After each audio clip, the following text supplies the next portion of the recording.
Your peace becomes stronger when you stop giving other people control over your reactions. One rude comment can change your mood for hours. One angry person can make you doubt yourself. One intimidating voice can make you forget what you wanted to say. But here is the truth. Someone else's behavior does not have to become your emotional decision. This audiobook is about learning how to stay steady around people who make you nervous, afraid, or uncomfortable. You will learn how to stop carrying other people's opinions in your mind, stay calm during pressure, face difficult personalities without losing yourself, and speak clearly even when your body feels tense. You will discover how to stand your ground without becoming aggressive. You will learn how to accept useful criticism without feeling small. You will understand when patience is wise and when walking away is necessary. Most importantly, you will learn how to trust yourself when fear starts making decisions for you. Have you ever changed your behavior because you were afraid of someone's reaction? Have you stayed quiet to avoid conflict? Have you allowed another person's attitude to make you question your value? Stay until the end. You may discover that the person controlling your confidence was never the person in front of you. It was the fear you gave their behavior. Chapter 1. Stop letting people get inside your head. Other people can affect your mood without having any real authority over your life. A harsh comment can stay in your mind for hours after the person who said it has already forgotten it. A cold look can make you question yourself even though you have done nothing wrong. A rude voice can make your body tense before you even understand why you feel nervous. This is one of the most important personal skills you can develop because peace becomes difficult when every person around you can control your inner state. The first fact to understand is simple. People do not enter your mind by force. You give their words attention and meaning. That does not mean hurtful behavior is acceptable. It means your response is still an area where you have control. A person can insult you, criticize you, ignore you, pressure you, or try to embarrass you. Their behavior belongs to them. The meaning you continue giving that behavior belongs to you. Learning this difference changes how you handle difficult people in daily life. Many people make the same mistake without noticing it. Someone says something negative, and they immediately begin defending themselves inside their own mind. They repeat the conversation. They create better answers they wish they had given. They wonder what the person really meant. They imagine what others might be thinking. They carry the conversation into dinner, work, sleep, and the next morning. The original comment may have lasted 10 seconds, but their mental response lasts several hours. The problem is no longer only what the other person said. The problem has become the amount of attention being given to it. Here is a useful lesson about attention. Your mind tends to keep returning to information that feels unfinished. That is why an awkward conversation can stay with you longer than a normal conversation. Your brain wants to understand what happened and what you should have done differently. You can use this knowledge instead of fighting against it. Give yourself a short period to review the situation. Identify what actually happened. Identify what you added to the situation through fear or assumption. Then decide what action is needed. Once there is no useful action left, stop reviewing the event. This small practice can change your day. Say to yourself that the event is finished and that you have learned what you need to learn. Do not continue building a larger story around it. You do not need to know why someone behaved badly before you can move forward. You do not need to prove that you were right to everyone. You do not need to replay the conversation until you find the perfect response. You need to know what happened, decide what it means for your next action, and return your attention to your own responsibilities. There is another reason people get inside your head so easily. You may be using their opinion as evidence about your value. This is dangerous because opinions are not measurements of character. A person may dislike your decision because it does not benefit them. A coworker may criticize your work because they expected something different. A family member may become uncomfortable because you changed a habit. A stranger may judge you based on a few seconds of seeing you.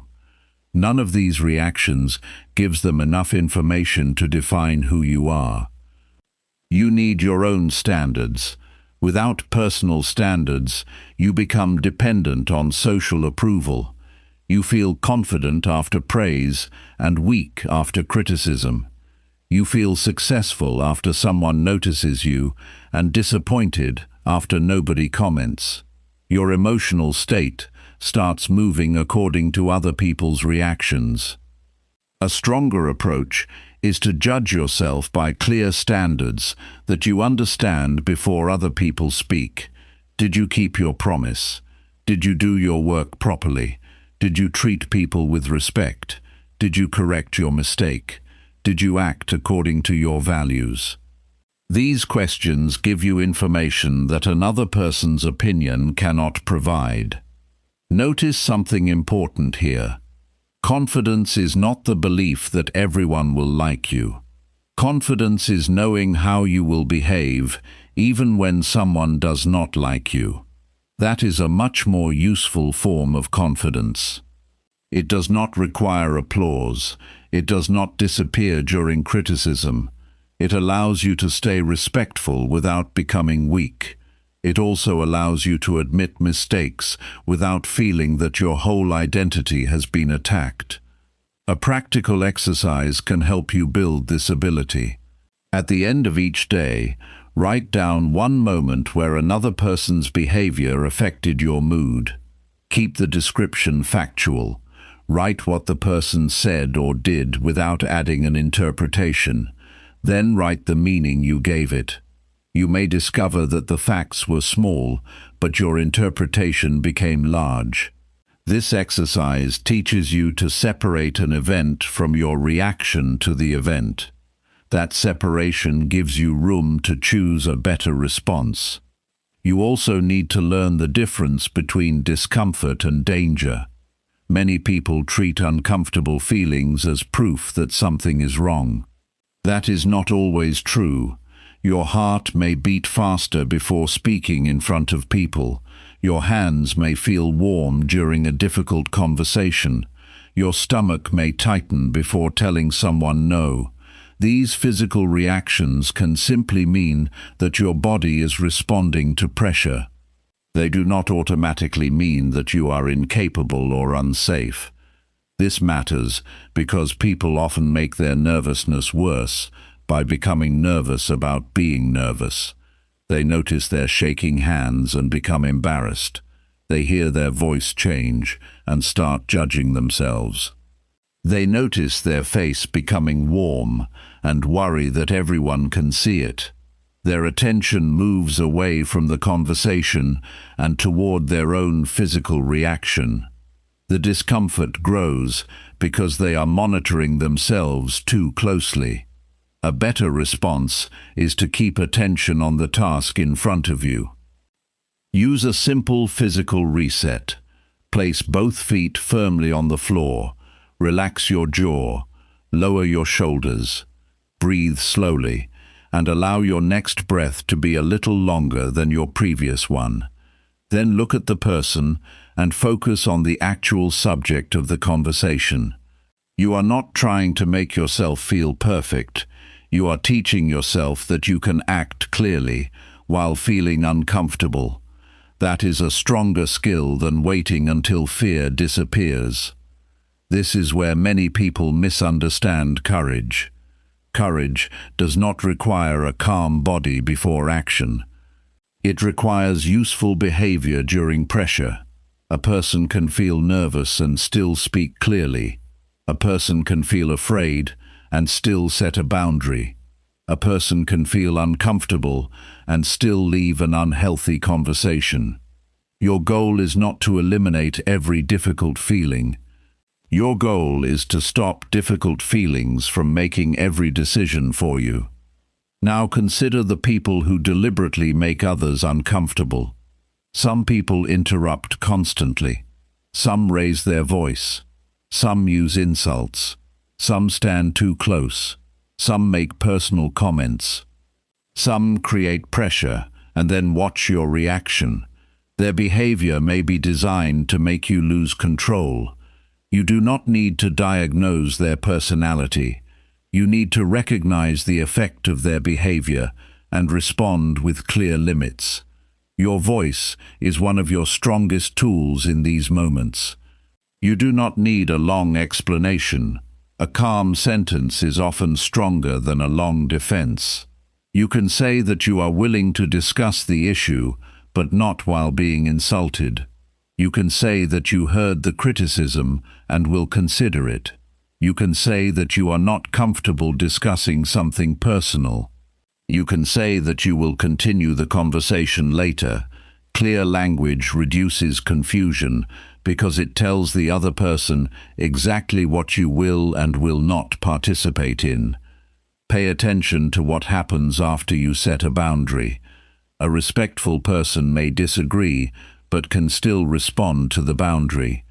A controlling person may increase pressure because they expected you to give in. This is useful information. You do not have to argue about the boundary. You only have to keep your behavior consistent with it. Repeating yourself calmly is often more effective than creating a bigger argument. There is a practical rule worth remembering. Do not explain a reasonable boundary 10 different ways just because someone refuses to accept it. Excessive explanation can turn a simple decision into a negotiation. You may start looking for permission from the very person whose behavior made the boundary necessary. Keep your words clear. Keep your tone controlled. Then let your actions support what you said. Another common way people get inside your head is through comparison. Someone appears more successful, more confident, more attractive, more experienced, or more socially comfortable. You see the visible part of their life and compare it with the private part of yours. This creates an unfair judgment. You know your doubts, mistakes, unfinished work, and private struggles. You do not know all of theirs. Comparison becomes especially harmful when you use incomplete information to make a complete judgment about yourself. Replace comparison with measurement. Measure your behavior against your own previous behavior. Did you speak more clearly today than you did last month? Did you recover faster after criticism? Did you complete your important work before checking unnecessary messages? Did you say no without becoming aggressive? Did you stay calm during a conversation that would have upset you before? These measurements show real progress because they compare actions rather than appearances. There is also a hidden problem behind people-pleasing.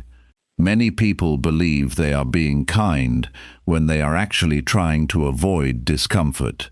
They agree because they fear disappointment. They stay quiet because they fear conflict. They accept unfair treatment because they fear being disliked. They change their decisions because someone reacts badly. Over time, this teaches other people that pressure works on them. The more often pressure succeeds, the more often it may be used. You can change this pattern through small decisions. Start by saying no to minor requests that you genuinely cannot accept. Do it without a long excuse. Give a clear answer and allow the other person to have their reaction. Their disappointment is not automatically your responsibility. Their frustration does not prove that your decision was wrong. You are responsible for being respectful. You are not responsible for making every person comfortable with every decision you make. This distinction can feel uncomfortable at first. That is normal. You have probably spent years learning how to avoid certain reactions from other people. Changing that behavior can create tension inside you. The important thing is to judge your discomfort correctly. Feeling guilty after setting a fair boundary does not always mean you did something wrong. Sometimes guilt appears simply because you are doing something unfamiliar. Give yourself time to learn this new response. After saying no, do not immediately send another message to soften it. Do not create 3 new reasons.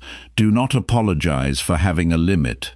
Sit quietly for a few minutes and let the uncomfortable feeling pass without acting on it. This teaches your mind an important lesson. A difficult feeling can exist without requiring an immediate correction. You should also become careful about whose opinions deserve serious attention. Not every voice deserves equal weight. Consider the person's knowledge, experience, honesty, and relationship to the subject.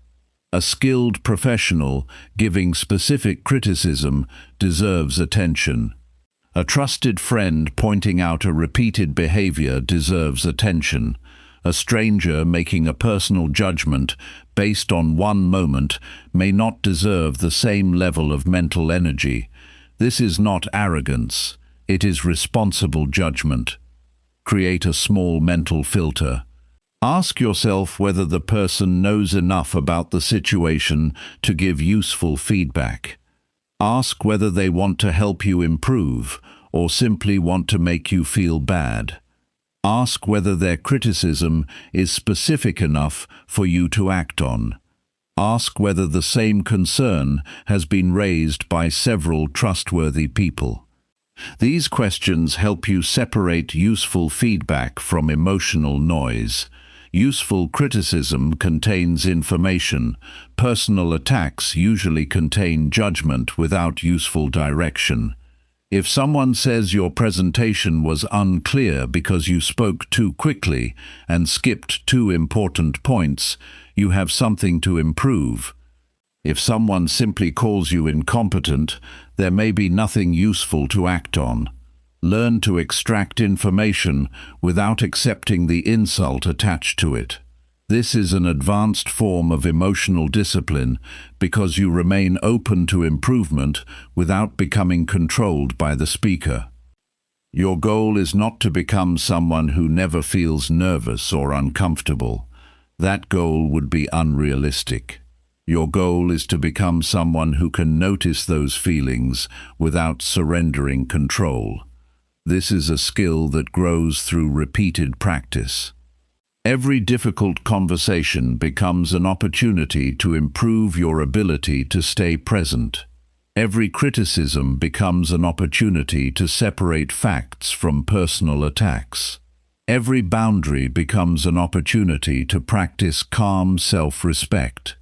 Start tomorrow with one simple rule. Do not spend more time thinking about another person's opinion than you spend working on your own improvement. Give criticism a proper place in your life. Listen to useful feedback. Correct real mistakes. Apologize when you have caused harm. Change behavior when evidence shows that change is needed. Then stop carrying opinions that have no useful purpose. There will be moments when someone tries to make you nervous because they notice that you care what they think. Do not give them extra information about your fears. Speak slowly. Keep your face relaxed. Take your time before answering. You do not have to respond to every statement immediately. A short pause can prevent an emotional reaction from becoming a decision you later regret. You can practice this pause in ordinary conversations. The next time someone says something that surprises or irritates you, wait 2 seconds before answering. Feel your feet on the floor. Notice your breathing. Listen to the exact words instead of the meaning your emotions immediately create. Then answer the actual statement. This tiny delay creates space between what happens and what you do. With practice, that space becomes easier to use. Another important habit is to stop predicting other people's thoughts. You may believe someone thinks you are weak. You may believe they are laughing at you. You may believe they are disappointed in you. Unless they clearly communicate these things, you do not actually know. Your mind may be creating an explanation to fill a gap in information. Treat assumptions as assumptions. Do not turn them into facts. This can immediately reduce unnecessary anxiety. Instead of saying that everyone thinks badly of you, say that you are unsure what they think. That sentence is more accurate. Accuracy matters because your emotional response is strongly affected by the story you tell yourself about an event. A small change in language can prevent a large mistake in judgment. You also need private standards for your daily conduct. Decide in advance how you want to behave under pressure. Perhaps you want to avoid shouting. Perhaps you want to speak honestly without insulting people. Perhaps you want to leave conversations that become disrespectful. Perhaps you want to admit mistakes quickly. These standards become easier to follow because you have already decided who you want to be before the difficult moment arrives. Review these standards every morning for a few minutes. Choose one behavior to practice during the day. Do not choose 10. One is enough. Today you may practice listening without becoming defensive. Tomorrow you may practice speaking slowly during disagreement. The next day you may practice saying no without giving unnecessary explanations. Small repeated practices create stronger control than occasional bursts of effort. At night, review your behavior without attacking yourself. Ask what went well. Ask where you lost control. Ask what caused it. Ask what you will do differently next time. This is not self-criticism, it is self-education. You are studying your own behavior so you can make better decisions. Treat yourself as someone you are responsible for teaching. You will discover patterns. Perhaps you become nervous around people who speak loudly. Perhaps criticism from authority figures affects you more than criticism from strangers. Perhaps you become uncomfortable when someone is disappointed with you. Perhaps you avoid direct conversations because you fear rejection. These patterns matter because vague fear is difficult to manage. A specific trigger can be studied and practiced. Once you identify the pattern, create a small exposure to the situation. Speak up once during a meeting. Ask one clear question. Tell someone that you disagree without becoming defensive. Decline one request that does not fit your priorities. These actions give your brain new evidence. You learn through experience that discomfort can be handled. You do not need to wait for complete confidence before taking the step. Be patient with yourself during this process. Your nervous system may react faster than your reasoning. That does not mean you are weak. It means your body has learned a response over time. New responses require repeated practice. The important measure is not whether you felt fear. The important measure is whether you behaved according to your standards while fear was present. There is another powerful change that happens as you practice this. You stop needing every difficult person to understand you. This is freedom from unnecessary approval. Some people will misunderstand your boundaries. Some will disagree with your choices. Some will not like your calmness because they were used to controlling the conversation. You can remain respectful without spending your life trying to correct every misunderstanding. Use your energy carefully. You have a limited amount of attention each day. Every hour spent worrying about another person's judgment is an hour not spent improving your work, relationships, health, skills, or character. This does not mean you should ignore important relationships. It means you should stop giving unlimited attention to opinions that produce no useful action. The strongest person in a difficult conversation is not always the person who speaks the loudest. Often it is the person who can remain clear enough to choose their response. That person hears the insult without immediately returning one. That person receives criticism without collapsing. That person notices pressure without rushing into agreement. That person can leave without needing to win the argument. These are learned behaviors, and they can be practiced. So start paying attention to what happens inside you after someone speaks. Notice the first thought. Notice the physical reaction. Notice the urge to defend yourself. Notice the urge to please. Then separate the reaction from the decision. You can feel nervous and still speak. You can feel uncomfortable and still maintain a boundary. You can feel afraid and still take the next responsible step. Your mind becomes stronger through these ordinary moments, not through perfect days, not through avoiding every difficult person. It becomes stronger through repeated experiences where you remain responsible for your own behavior. You learn that someone else's anger does not require your anger. Someone else's opinion does not require your agreement. Someone else's pressure does not require your surrender. Keep your attention close to what you can actually control. Control your words. Control your preparation. Control your boundaries. Control your effort. Control whether you learn from valid criticism. Control whether you continue a conversation that has become disrespectful. Control how quickly you return to your responsibilities after a difficult interaction. A person who understands these things becomes harder to disturb because their self-respect no longer depends on keeping everyone pleased. They can listen without obeying every opinion. They can accept correction without accepting humiliation. They can feel nervous without becoming helpless. They can experience discomfort without immediately escaping it. They can walk away without needing to prove that they were right. That is the practical work. Do not spend your life trying to control how other people behave.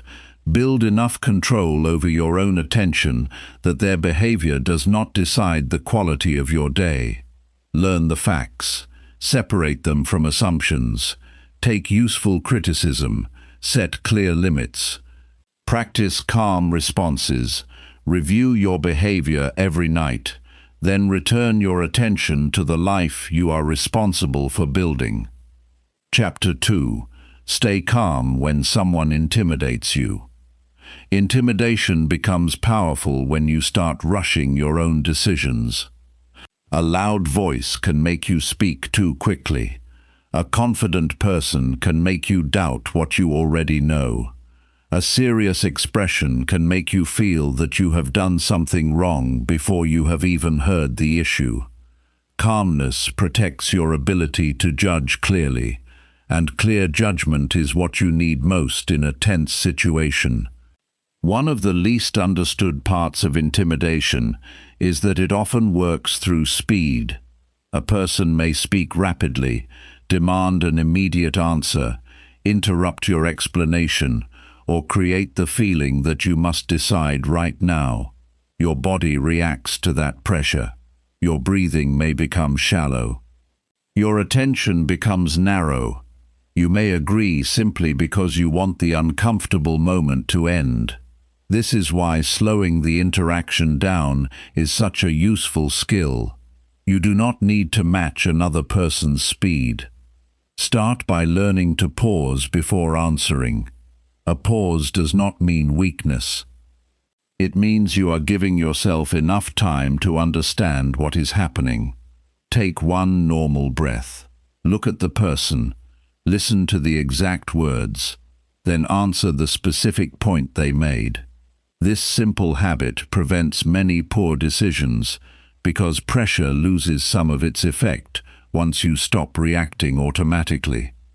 Consider a workplace conversation where someone enters the room with a strong voice and immediately says, "Your work is unacceptable." A nervous person may begin explaining everything at once. They may apologize before understanding the problem. They may promise changes they cannot realistically make. A calm person takes a different approach. They ask which part of the work needs correction. Now the discussion has moved from personal pressure to specific information. That change matters. Specific questions are especially useful around intimidating people. Ask what happened. Ask what they expect. Ask which part concerns them. Ask what needs to change. Ask what deadline applies. Questions force the conversation toward facts. They also give you time to process information without becoming defensive. You are no longer reacting to the person's emotional intensity. You are examining the actual issue. There is an important distinction between confidence and intimidation. Confident people can explain their position without needing to frighten you. Intimidating behavior often tries to influence your behavior through fear, embarrassment, or pressure. You do not need to decide whether the other person is a bad person. Study the behavior instead. Notice whether they interrupt you, threaten consequences, invade your personal space, insult you, demand immediate agreement, or repeatedly ignore reasonable boundaries. These details tell you what kind of response may be necessary. Your physical position can also affect how you respond. Keep both feet stable. Avoid constantly looking down. Keep your shoulders relaxed. Maintain normal eye contact without staring. Speak at your usual volume. These actions are not about performing confidence. They help prevent your body from communicating panic to your own mind. Your body and attention influence each other, so a stable physical posture can support clearer thinking. Do not make the mistake of trying to look fearless. That creates another problem because you begin monitoring your appearance instead of understanding the situation. You may wonder whether your face looks nervous or whether your voice sounds strong enough. Your attention becomes divided. The better goal is functional calmness. Stay focused on what needs to be said and done. You can feel uncomfortable and still communicate effectively. A useful daily exercise is to practice speaking more slowly during ordinary conversations. Read a paragraph aloud and leave a small pause between important sentences. Explain a simple idea without rushing. Practice answering questions after taking one breath. This gives you experience with controlled speech before you need it in a difficult conversation. Skills become easier under pressure when they have already been practiced during calm moments. Another practical lesson involves preparation. Intimidation becomes stronger when you enter an important conversation without knowing your own position. Before a meeting, write down 3 facts you need to remember. Write the decision you need to make. Write the questions you need answered. If the conversation becomes tense, return to those points. Preparation gives your attention a clear task instead of allowing it to become absorbed by the other person's behavior. You should also know your limits before someone tests them. Decide what kind of behavior you will not accept. You may tolerate disagreement, but not personal insults. You may discuss a mistake, but not accept threats. You may listen to strong criticism, but not continue a conversation that becomes abusive. A boundary is easier to communicate when you have already decided where it stands. Your words can remain simple. You can say that you are willing to discuss the problem, but need the conversation to remain respectful.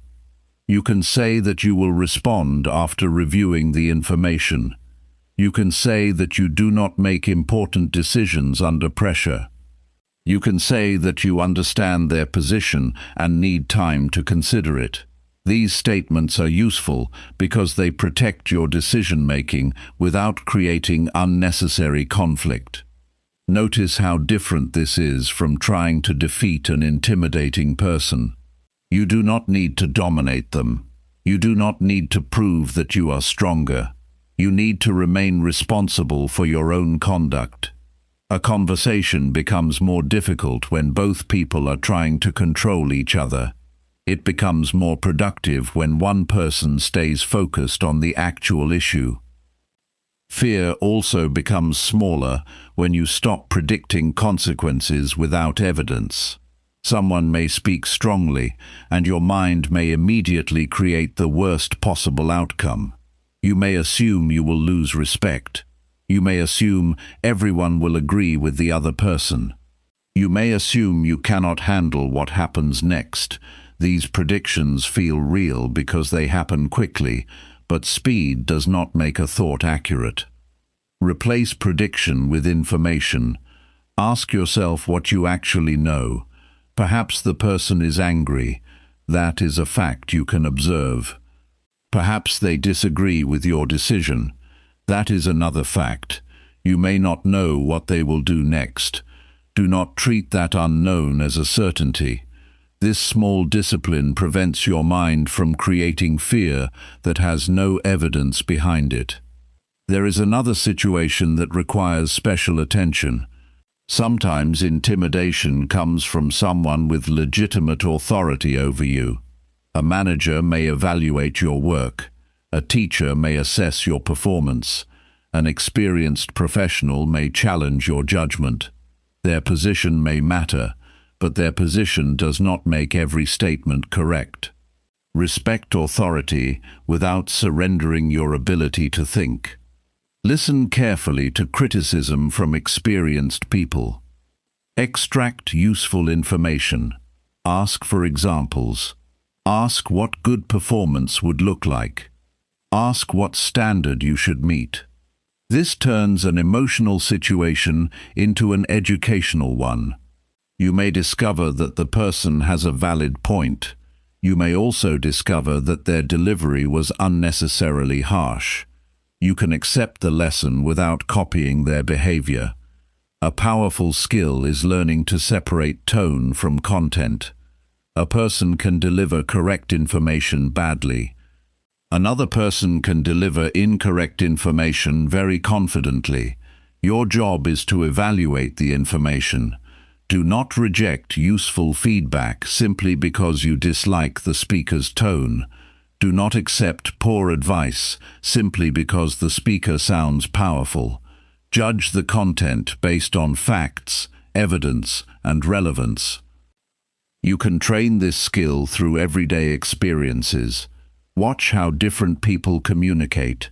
Notice who gives specific examples and who relies mainly on strong language. Notice who can explain their position calmly and who becomes angry when challenged. Notice who changes their claim after new information appears. You are learning to recognize reliable communication. This helps you remain steady because you are no longer automatically impressed by volume or confidence. Intimidation can also happen in social situations. Someone may make jokes at your expense in front of others. They may ask personal questions. They may try to make you feel inexperienced. They may use embarrassment to gain control of the group. Do not rush to defend your entire character. Address the behavior directly and briefly. A calm response can be enough. You can say that you do not want to discuss that topic. You can change the subject. You can leave the conversation. You have choices. The desire to prove yourself is often what keeps you trapped in these situations. You may feel that walking away means the other person won. That belief creates unnecessary conflict. Leaving an unproductive interaction is not the same as losing. Your time has value. Your attention has value. Your reputation is better protected by consistent behavior than by winning every argument. You should also become comfortable with silence. Many people talk too much because silence feels uncomfortable during conflict. They keep explaining. They reveal information they did not need to reveal. They make promises they later regret. A short silence gives you time to decide whether another sentence is actually necessary. You do not need to fill every quiet moment. Practice this during your next disagreement. State your position once. Stop. Let the other person respond. Listen. Then address the specific point that requires an answer. This approach makes conversations cleaner and reduces emotional escalation. It also prevents you from becoming exhausted by your own need to keep defending yourself. Calmness becomes easier when your daily life has structure. Sleep at reasonable times. Prepare for important tasks. Keep promises to yourself. Finish basic responsibilities before they become emergencies. A disorganized life creates extra pressure, and extra pressure makes intimidating situations harder to handle. Personal discipline is not separate from emotional strength. Your daily habits affect how much pressure you can manage. Build small moments of deliberate control into your day. Put your phone away while completing important work. Finish one task before moving to another. Take a short walk without checking messages. Sit quietly for a few minutes after a stressful interaction before making a decision. These practices teach you to control attention instead of responding to every stimulus immediately. You should also review difficult interactions without judging yourself harshly. Write down what happened. Identify the exact moment you became nervous. Note what the other person did. Record how you responded. Then, identify one behavior you want to improve. Maybe you answered too quickly. Maybe you became defensive. Maybe you agreed before understanding the request. The purpose is not to criticize yourself. The purpose is to collect information for the next situation. Over time, you begin noticing your own early warning signs. Your chest may tighten. Your speech may become faster. You may start smiling nervously. You may feel an urge to explain yourself immediately. These signs are useful because they tell you that pressure is affecting your attention. Once you recognize them, you can pause before the reaction becomes your behavior. You do not need perfect control. You need earlier awareness. Catching yourself 10 seconds sooner can change an entire conversation. That is why self-observation matters. You cannot manage a reaction that you never notice. Pay attention to your body without becoming obsessed with it. Recognize the signal and return your attention to the situation. There will be people who deliberately test your calmness. Your progress will become visible in small ways. You will stop answering every challenge immediately. You will ask for facts instead of reacting to tone. You will take time before agreeing. You will speak clearly about your limits. You will leave conversations that have stopped being useful. These are not dramatic changes, but they create a much stronger daily life. Remember one practical principle. The person who controls the pace of the conversation often has more room to think. You do not need to rush. simply because someone else is rushing. You can slow your speech. You can ask for clarification. You can take notes. You can say that you need time. You can return to the subject after gathering information. These actions protect your ability to make decisions based on judgment rather than pressure. Keep practicing in small situations. Speak calmly to a difficult coworker. Ask for clarification instead of assuming criticism. Decline a request without giving a long excuse. Wait before responding to an angry message. Review a disagreement without replaying it for hours. Each practice teaches your mind that another person's intensity does not have to determine your behavior. The real change comes from understanding that calmness is not something you either have or do not have. It is a behavior you train. You train it through pauses. You train it through preparation. You train it through clear questions. You train it through controlled speech. You train it by making decisions according to facts rather than pressure. A person who has learned this does not need to become cold. They can remain kind. They can listen carefully. They can admit mistakes. They can respect authority. They can disagree without becoming hostile. Their strength comes from knowing that they can stay responsible for their own actions, even during difficult interactions. Start noticing your next tense conversation closely. Pay attention to the moment your body reacts. Slow yourself down. Find the actual issue.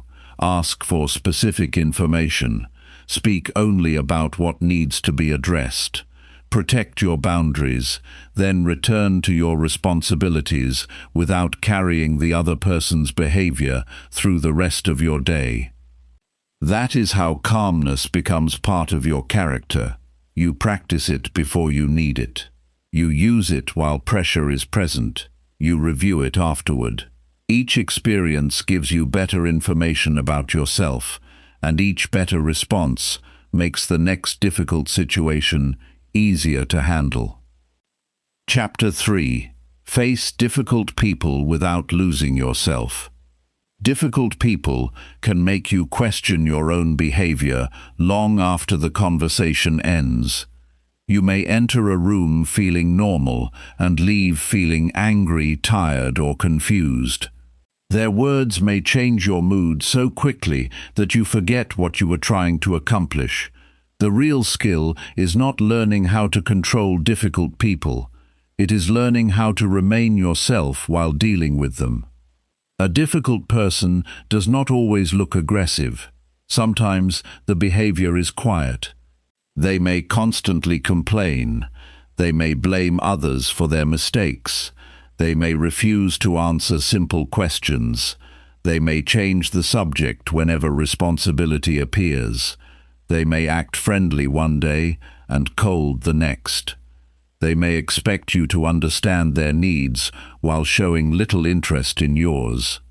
Recognizing these patterns helps you stop taking every interaction personally. One useful lesson is to judge repeated behavior rather than isolated moments. Anyone can have a bad day. Anyone can speak badly once and regret it later. A pattern is different. Repeated disrespect deserves a different response because it tells you something about how the relationship functions. You do not need to label the person. You need to notice what happens regularly and decide what you will do about it. This is where self-respect becomes practical. Self-respect is not simply feeling good about yourself. It is the way you protect your time, your standards, and your behavior during real situations. A person with self-respect does not become rude because someone else is rude. They do not abandon their principles just to keep another person happy. They also do not remain available for every form of poor treatment. Start by deciding what belongs to you and what belongs to the other person. Your words belong to you. Your choices belong to you. Your effort belongs to you. Their mood belongs to them. Their assumptions belong to them. Their refusal to accept responsibility belongs to them. This separation prevents you from carrying problems that you did not create. Consider a person who constantly complains about everyone around them. You listen for 20 minutes and leave the conversation feeling exhausted. The next day, the same thing happens again. You may believe being supportive requires listening indefinitely. It does not. You can care about someone without allowing every conversation to consume your attention. You can listen for a reasonable amount of time and then return to your own responsibilities. Try changing the type of response you give. Instead of joining the complaint, ask what action they plan to take. Instead of discussing who is at fault, ask what needs to happen next. Instead of repeatedly discussing the same problem, ask what has changed since the last conversation. These questions move the interaction toward responsibility. They also reveal whether the person actually wants a solution or simply wants someone to carry their frustration. Another difficult pattern appears during arguments. Some people do not want to understand your position. They want to make you defend yourself continuously. They may bring up unrelated mistakes. They may change the subject after you answer. They may repeat the same accusation in different words. If you keep responding to every new statement, you can spend an hour without resolving anything. You need to recognize when a conversation has stopped being productive. A productive disagreement contains information and movement. Both people can explain their position.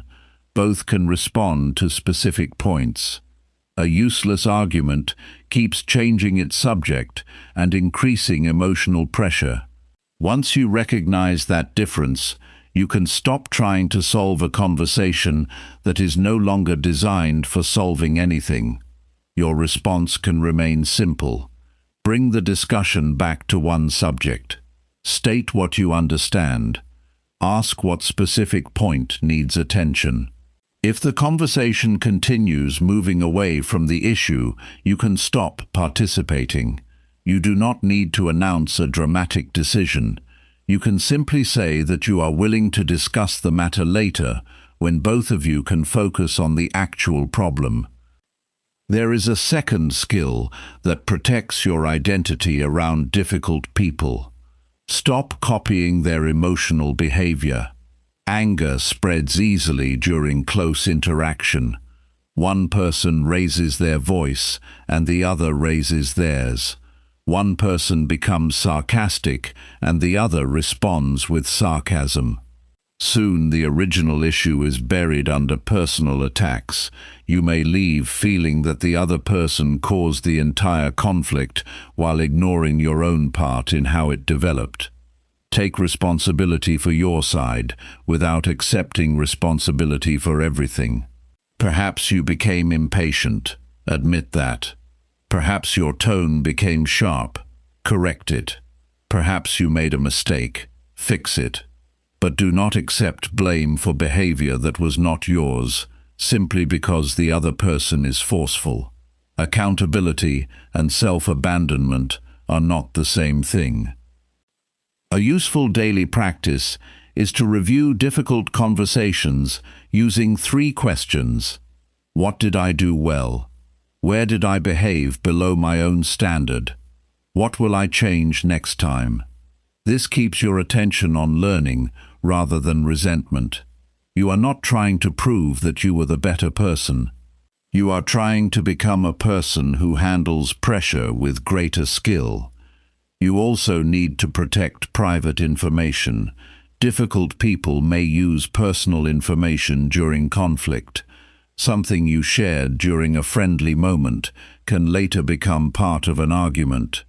This does not mean you should become suspicious of everyone. It means trust should develop through consistent behavior.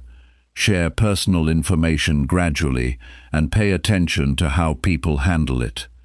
Watch what happens with small information. Do they respect your privacy? Do they repeat things you told them privately? Do they use your weaknesses as jokes?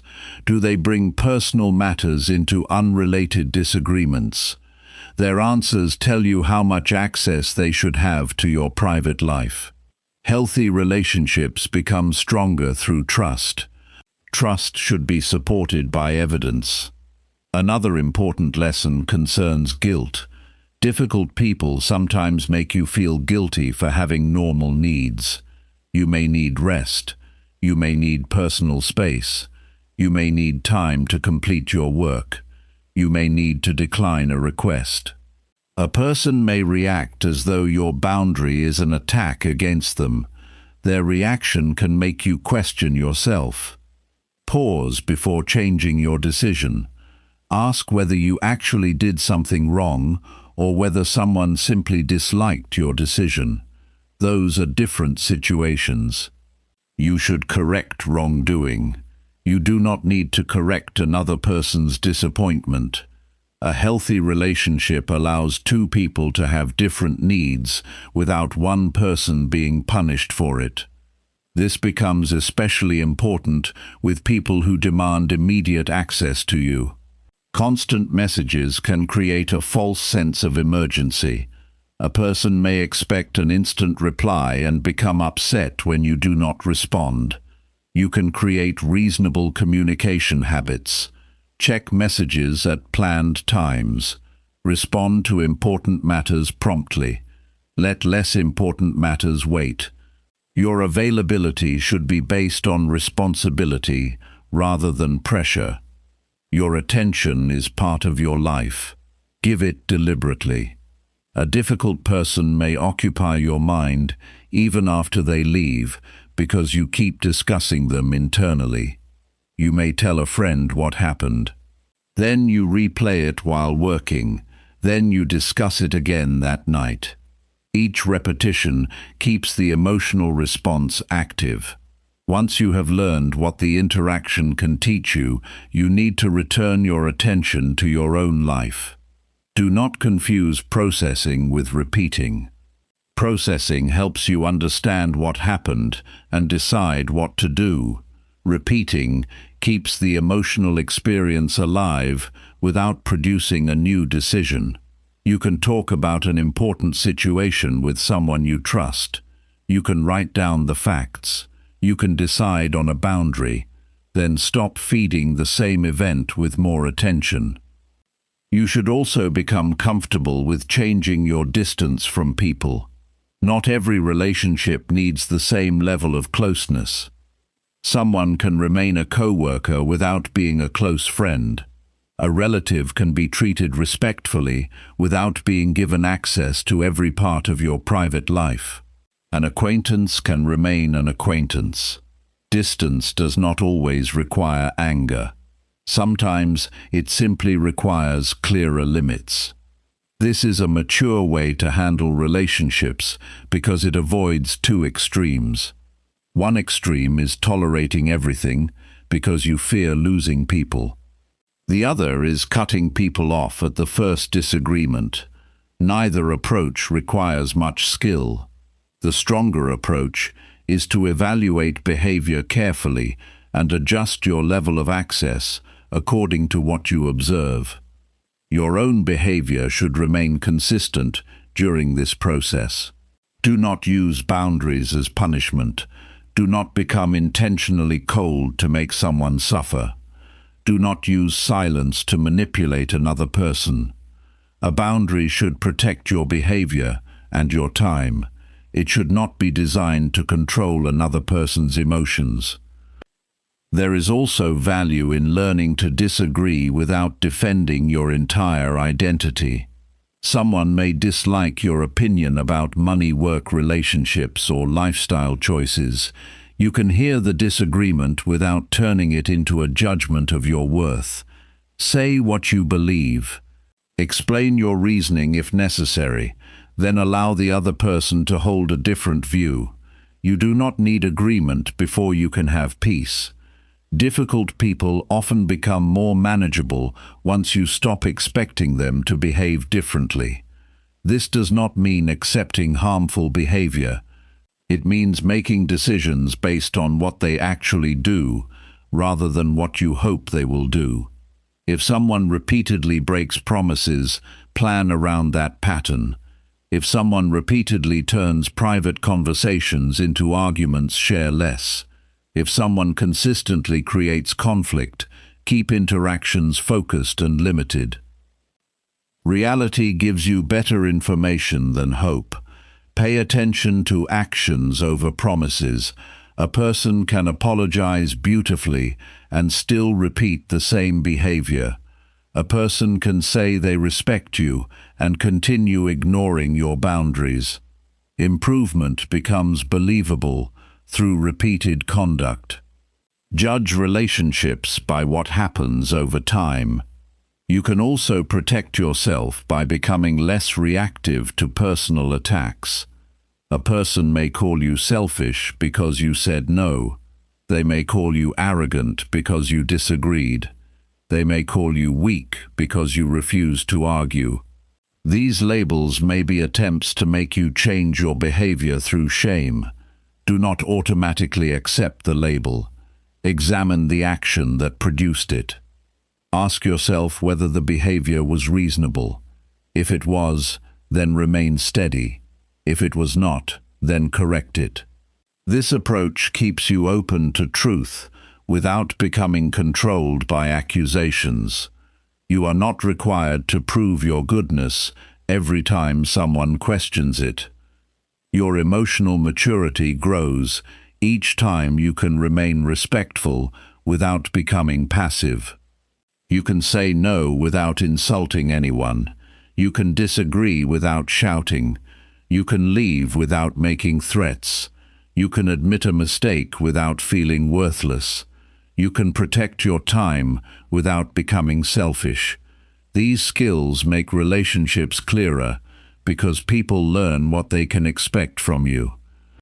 Practice one difficult conversation this week with a specific goal. Do not try to change the other person. Choose one behavior you want to control in yourself. Perhaps you will listen without interrupting. Perhaps you will refuse to argue about unrelated issues. Perhaps you will state your position once and stop explaining. Perhaps you will leave the conversation once it becomes disrespectful. Measure your success by your own behavior. You will gradually discover that difficult people reveal important information about you too. They show where you become defensive. They show where you seek approval. They show where you have weak boundaries. They show which subjects make you lose control. This information can be valuable if you use it for self-improvement rather than resentment.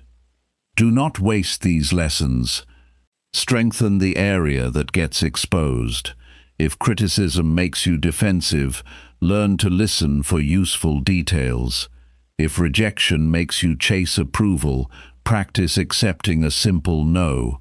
If conflict makes you disappear, learn to state your position calmly. If pressure makes you agree too quickly, practice taking time before deciding. You do not need to become harder. You need to become clearer. Clear about your standards, clear about your limits, clear about your responsibilities, clear about the kind of treatment you accept, clear about the behavior you control. Once these areas become clear, your relationships become easier to manage because you stop making every interaction a judgment of who you are. The next difficult person you meet may still frustrate you. You may still feel anger in your chest or tension in your shoulders. That is part of being human. The difference is that you can notice the reaction without allowing it to choose your words. You can slow down. You can observe the behavior. You can decide what matters. You can respond according to your standards. Keep your character intact during difficult relationships. Protect your time without becoming careless with other people's feelings. Protect your boundaries without becoming cruel. Listen without accepting every accusation. Admit your mistakes without accepting false blame. Leave unhealthy conversations without needing to punish anyone. Your life becomes more peaceful when difficult people stop being the center of your decisions. You may not control their words or moods, but you can control how much access their behavior has to your attention. You can choose your response. You can choose your distance. You can choose what information you share. You can choose which conversations deserve your energy. You can choose to remain the same responsible person even in a difficult room. Chapter 4. Speak clearly. When you feel nervous. Your voice does not need to sound perfect before your words can be taken seriously. Nervousness can make your throat feel tight, your thoughts move quickly, and your sentences come out differently than you planned. That reaction does not mean you have nothing valuable to say. Clear communication is a skill that can be practiced even while your body feels uncomfortable. One of the first things to understand is that nervous speakers often try to say too much. They want to explain every detail before someone can misunderstand them. They add extra reasons. They repeat their point. They apologize several times. They keep talking because silence feels uncomfortable. The result is often less clarity rather than more. Strong communication usually becomes easier when you reduce the number of things you are trying to communicate at once. Before an important conversation, decide on your main point in one sentence. Write it down if necessary. Then identify the one action or response you need from the other person. This gives your mind a simple structure. You are no longer trying to remember an entire speech. You know what matters and can build your words around that purpose. Take a workplace example. You need to tell your manager that a deadline is unrealistic.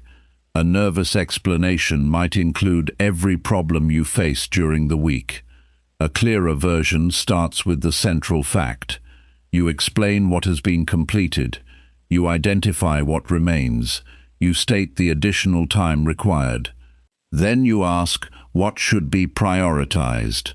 The conversation becomes easier because you are presenting information rather than trying to defend yourself. This principle works in personal conversations too. Suppose a friend keeps calling you late at night and you need more quiet time. You do not need 10 reasons. You can explain that you are not available for late calls and that you will respond the next day. The other person may dislike the boundary. That does not make the communication unclear. Your responsibility is to express your decision respectfully. Nervousness often increases because people focus on how they appear while speaking. You may wonder whether your face looks uncomfortable. You may listen to your own voice and notice every small mistake. You may watch the other person's expression and interpret every movement as judgment. Your attention becomes divided between the conversation and your fear of being judged. Bring your attention back to the information you are trying to communicate. A useful exercise is to speak while looking at one fixed point near the listener's face. Do not stare intensely. Keep your attention on the person and the subject. This reduces the habit of constantly checking their reaction. Their facial expression may change for many reasons. They may be thinking, they may be tired, they may disagree. You do not need to interpret every movement. Another valuable skill is learning to tolerate a short pause. Silence does not mean failure. You can stop for a moment to choose your next sentence. This is especially useful when someone asks you a difficult question. Instead of giving the first answer that appears in your mind, you can take a breath and say that you want to consider the question. A thoughtful answer is usually more useful than a fast answer. Practice this during normal conversations. Ask yourself to pause for 1 second before answering, then gradually allow longer pauses when the situation requires more thought. Your brain will learn that silence is not an emergency. This reduces the pressure to fill every second with words. Your breathing also deserves attention because nervousness often changes the rhythm of speech. People may speak faster because they are taking shorter breaths. Their voice becomes strained and their sentences become crowded. Do not try to force yourself to take huge breaths. Simply slow your speaking pace and allow natural breaths between thoughts. A slower pace gives your words more space and gives your mind more time to organize information. Reading aloud is an excellent daily exercise. Choose a page from a book and read it for 5 minutes. Focus on finishing each sentence clearly. Notice where you naturally rush. Repeat difficult sections at a slower pace. Then explain the same passage in your own words without reading it. This trains both speech and thought organization. You can also record yourself privately. Listen to 1 minute of your speech without judging your personality or appearance. Study practical details. Did you speak too quickly?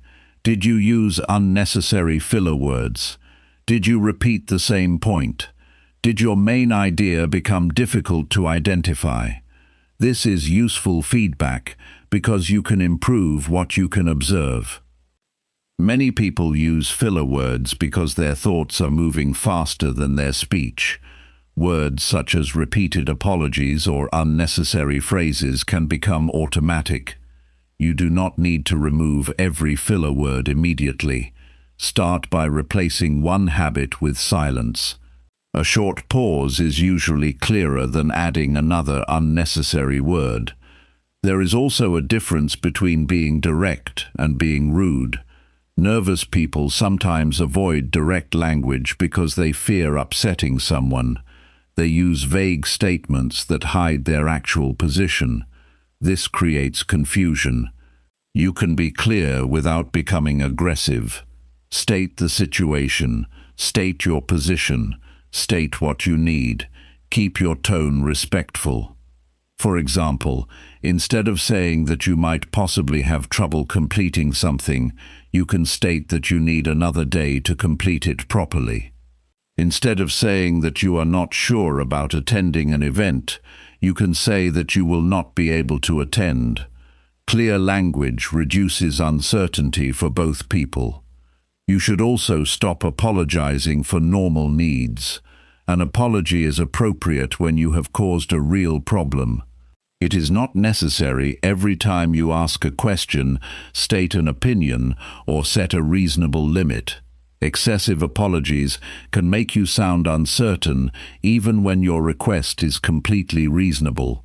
Replace unnecessary apologies with simple statements of appreciation or direct communication.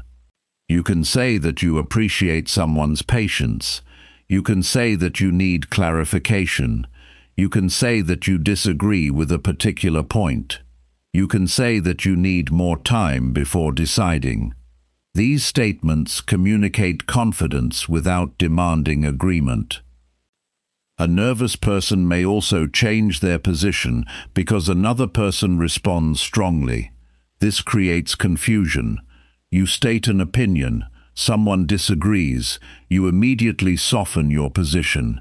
They disagree again. You change it again. Soon you are no longer communicating what you actually believe. Learn to separate disagreement from correction.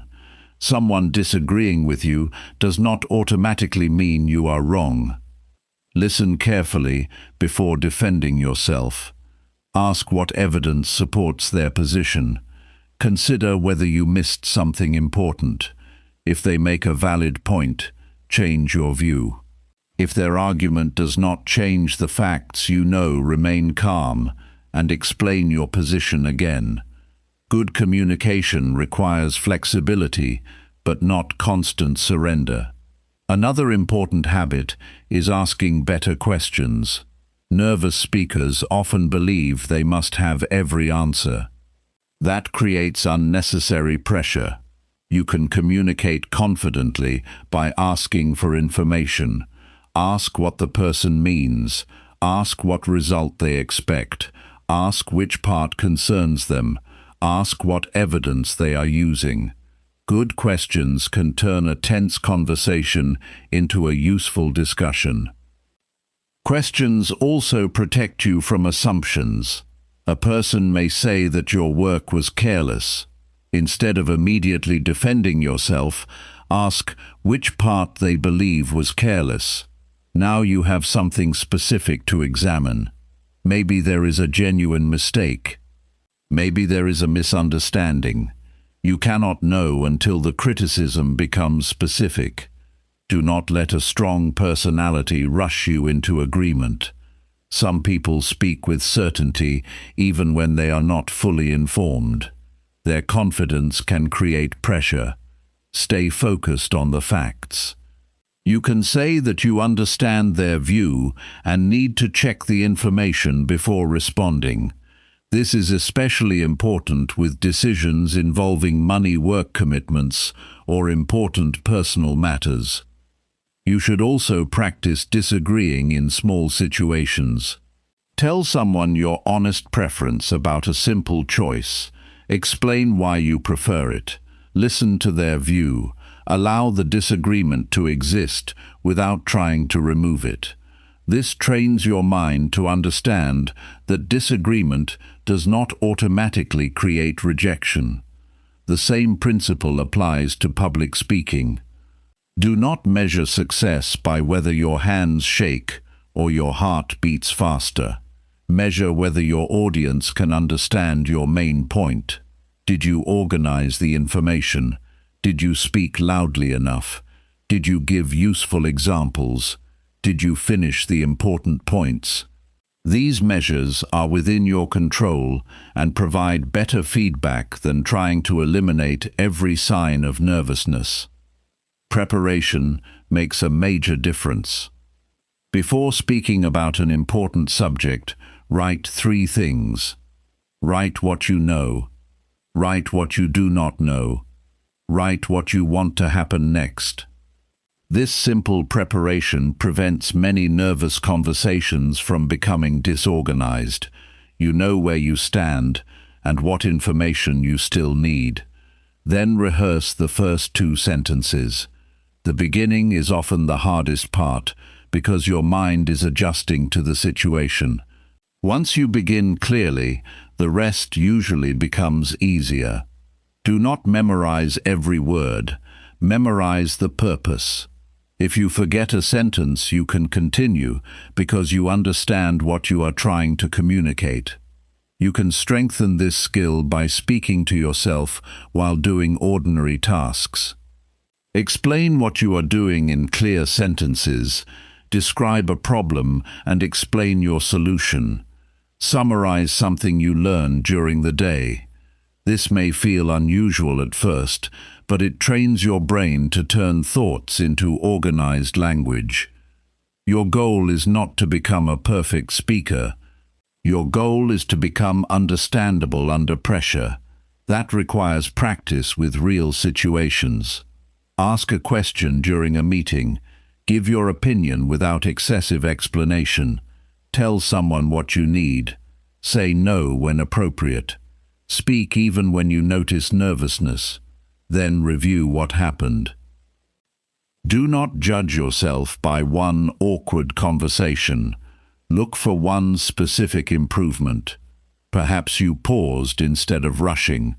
Perhaps you completed your sentence without apologizing. Perhaps you asked for clarification. Perhaps you stayed with your position during disagreement. These small changes are evidence that the skill is developing.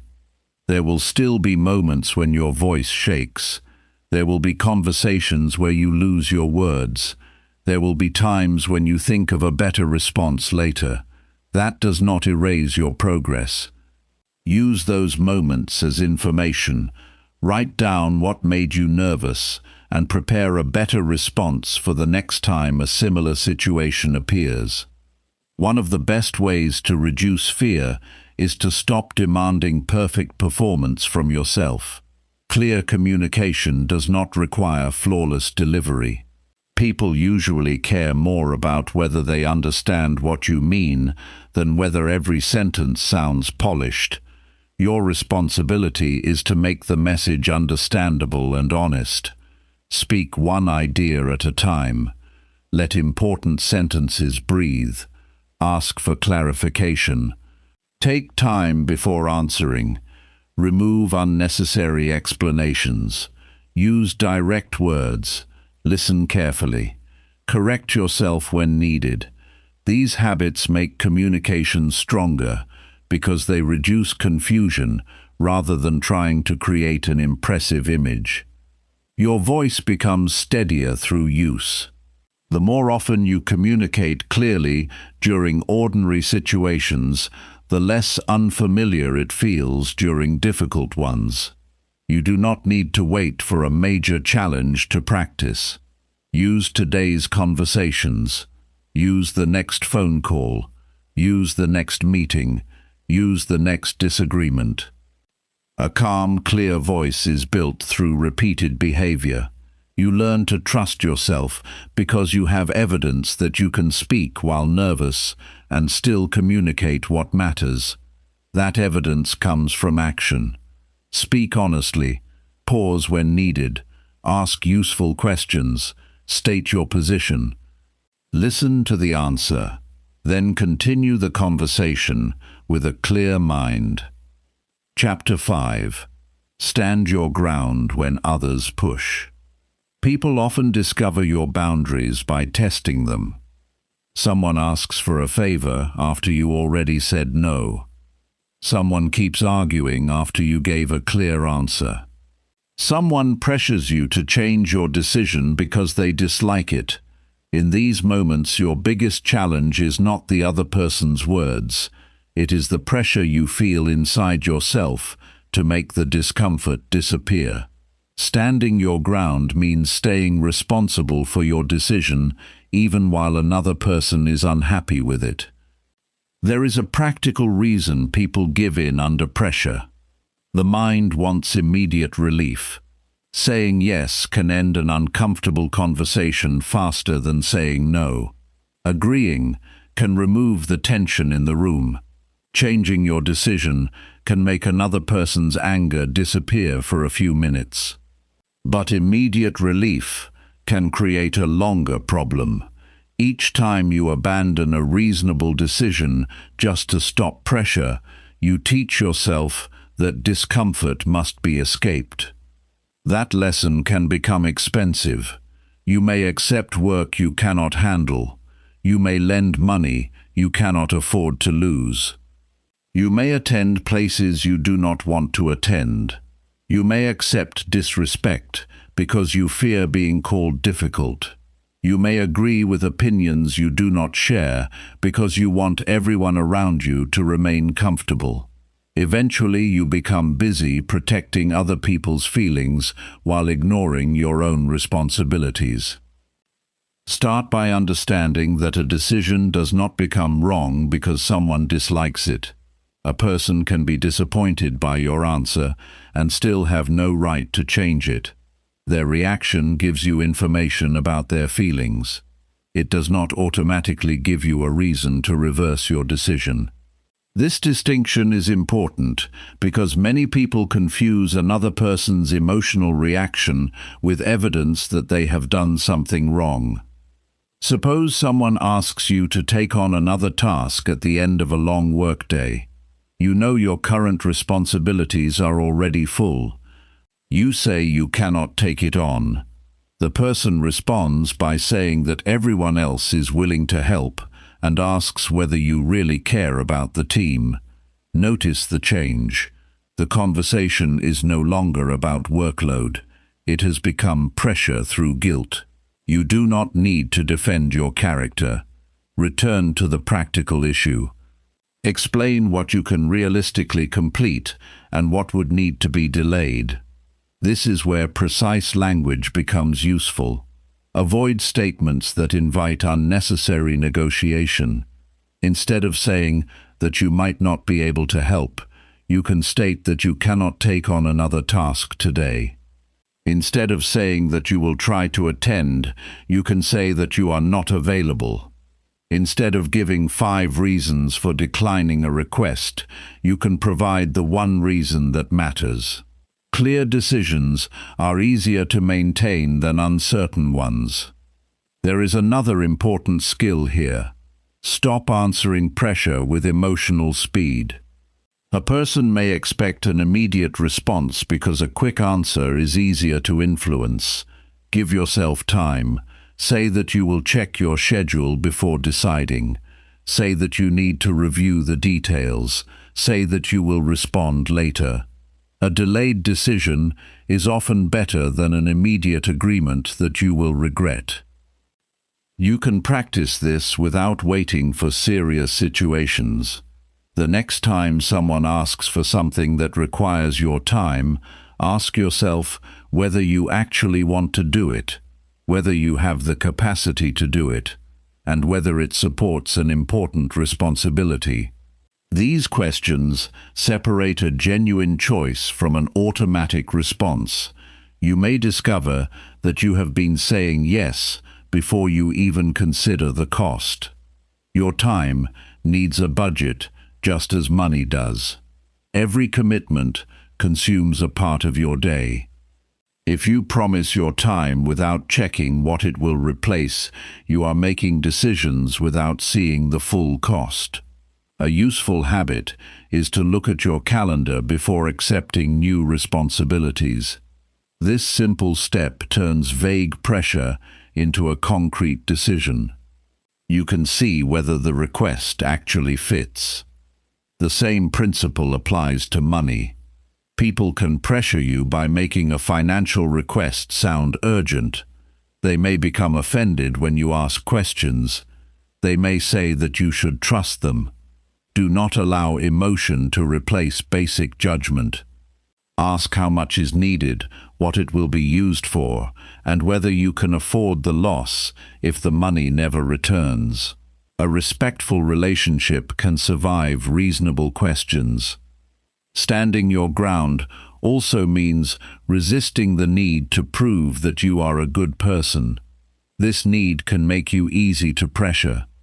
You may believe that saying yes proves generosity. You may fear that saying no makes you selfish. But generosity without limits can damage your ability to meet existing responsibilities. A person who constantly gives beyond their capacity eventually becomes resentful, tired, or unreliable. Healthy generosity includes judgment. Help when you can genuinely help. Decline when helping would create a serious problem. Offer a smaller form of assistance when appropriate. You can say that you cannot do the whole task, but can help with one part. You can explain that you cannot lend money, but can help someone find another solution. A boundary does not have to be a rejection of the person. It can simply define what you are able to provide.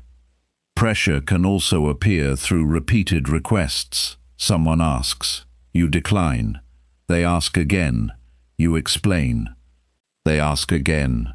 At this point, many people begin adding new explanations because they believe the first answer was not enough. The extra explanation creates more material for the other person to challenge. Keep the answer consistent. Repeating a clear decision is often better than producing a new argument every time. You may notice an uncomfortable feeling during this process. Your stomach may tighten. You may worry that the person will become angry. You may feel guilty for several minutes after the conversation. Do not treat that feeling as a command. Let it exist without immediately changing your decision. This is one of the most important forms of emotional discipline, because you are learning that discomfort can pass without requiring you to surrender your position. Another useful practice is to distinguish responsibility from control. You are responsible for communicating respectfully.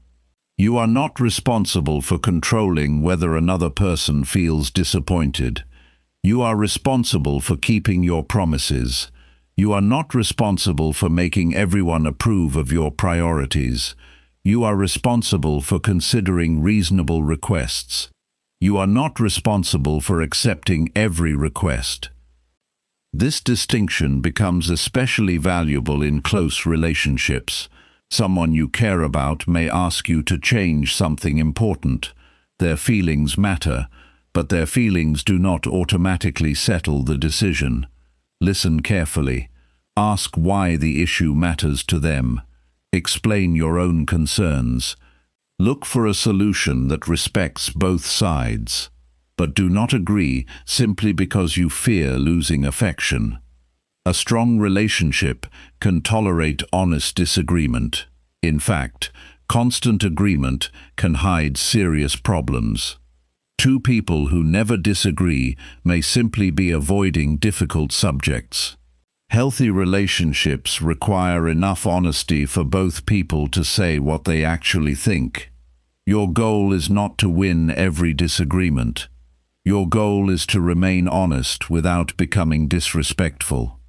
There is also a difference between standing your ground and refusing to change. Strong people can change their minds. The important question is why the change happened. Change because new information proves your original decision was weak. Change because you misunderstood the situation. Change because someone gives you a better solution. Do not change merely because someone becomes louder or more upset.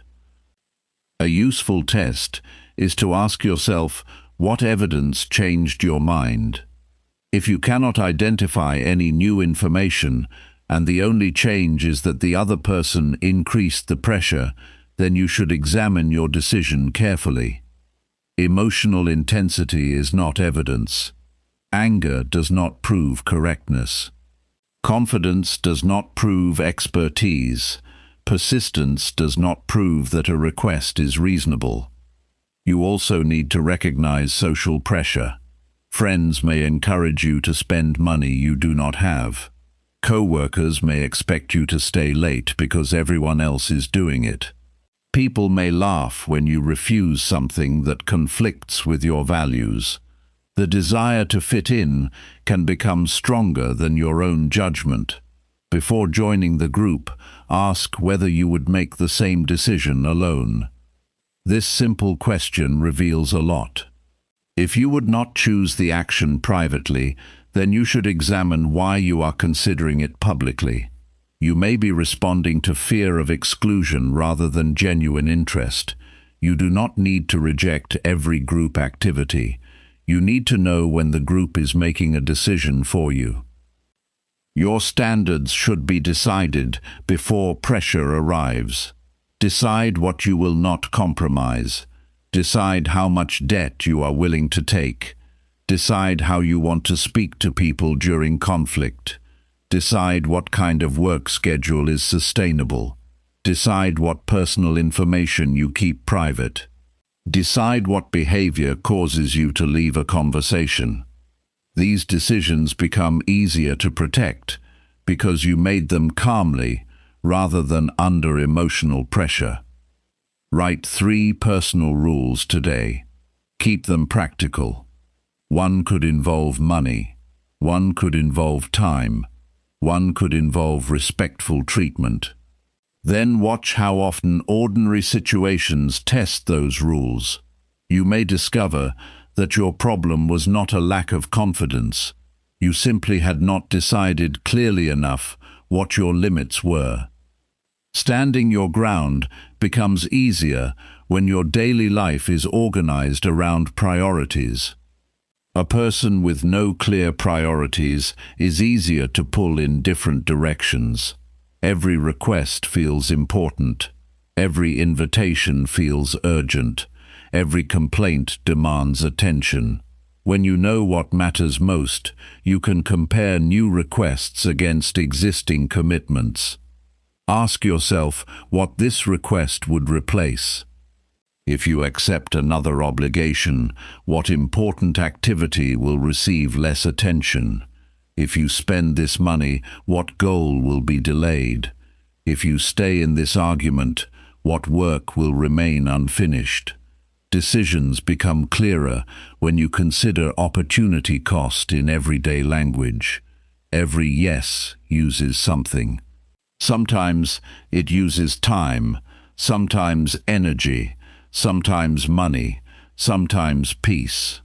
You should also become comfortable with short answers. Not every decision needs a speech. Long explanations can make you sound uncertain, even when you are certain. They can also turn a decision into an invitation for debate. State the answer. Give necessary context. Stop. Allow the other person to respond. Silence may feel uncomfortable after you speak. Stay with it. You are not required to rescue the other person from their reaction. Let them process the answer. If they ask a reasonable question, answer it. If they repeat the same pressure without new information, remain consistent. This teaches both of you that your decisions cannot be changed simply through persistence. Another practical habit is to avoid making important promises during emotional moments. Anger, excitement, guilt, and fear can all distort judgment. If someone asks for a major commitment while emotions are high, give yourself time. A person who respects you should be able to tolerate a reasonable delay. A request that requires immediate agreement deserves extra caution. You can also use written communication for complex decisions when appropriate. Writing gives you time to review your words before sending them. It can prevent a heated conversation from becoming worse. Keep the message factual and brief. State what you can do, what you cannot do, and what happens next. Do not write a long emotional defense that creates new points for argument. Remember that firmness does not require hostility. Your voice can remain calm, your face can remain relaxed, your language can remain respectful. You can listen carefully while still refusing the request. This is a valuable combination because it prevents you from turning self-protection into aggression. You will sometimes make mistakes. Perhaps you agree too quickly. Perhaps you become defensive. Perhaps you allow someone to push you past a limit. Do not use the mistake as proof that you are incapable of standing up for yourself. Study the moment. Identify what made you give in. Was it guilt, fear, confusion, lack of preparation, concern about rejection? Then prepare a better response for the next similar situation. Progress is easier to measure through behavior than through feelings. You may still feel nervous the next time someone pressures you. That is not failure. Look at what you did. Did you pause before answering? Did you check the facts? Did you keep your original decision? Did you speak without insulting anyone? Did you leave when the conversation became disrespectful? These are useful measurements. Your relationships may change as you become more consistent. Some people will respect your boundaries more. Others may push harder because they benefited from your previous flexibility. Do not panic when this happens. A boundary often becomes most visible when someone tests it. Their reaction can show you whether the relationship was based on mutual respect or on your willingness to keep giving in. Do not punish people for disagreeing with your limits. Give them room to feel disappointed. At the same time, give yourself room to remain firm. Both things can exist together. Someone can dislike your decision, and you can still maintain it. Someone can disagree with your priority, and you can still follow it. Someone can become uncomfortable, and you can still behave respectfully. The daily goal is simple but demanding. Make fewer decisions from fear. Make more decisions from clear standards. Check the facts. Consider the cost. Decide what you can realistically do. Communicate your answer.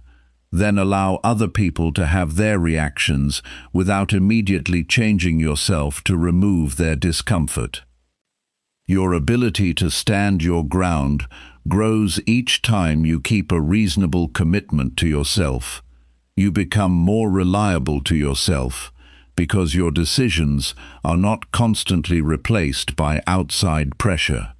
That internal reliability matters.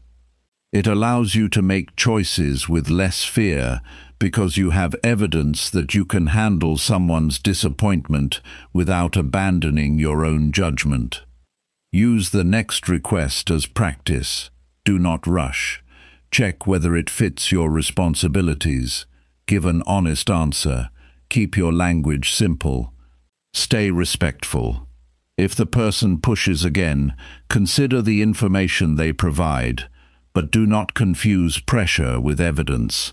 Let your decision come from judgment rather than from the desire to make an uncomfortable moment disappear.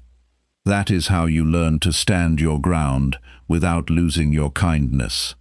You become firm without becoming harsh. You become flexible without becoming easy to control.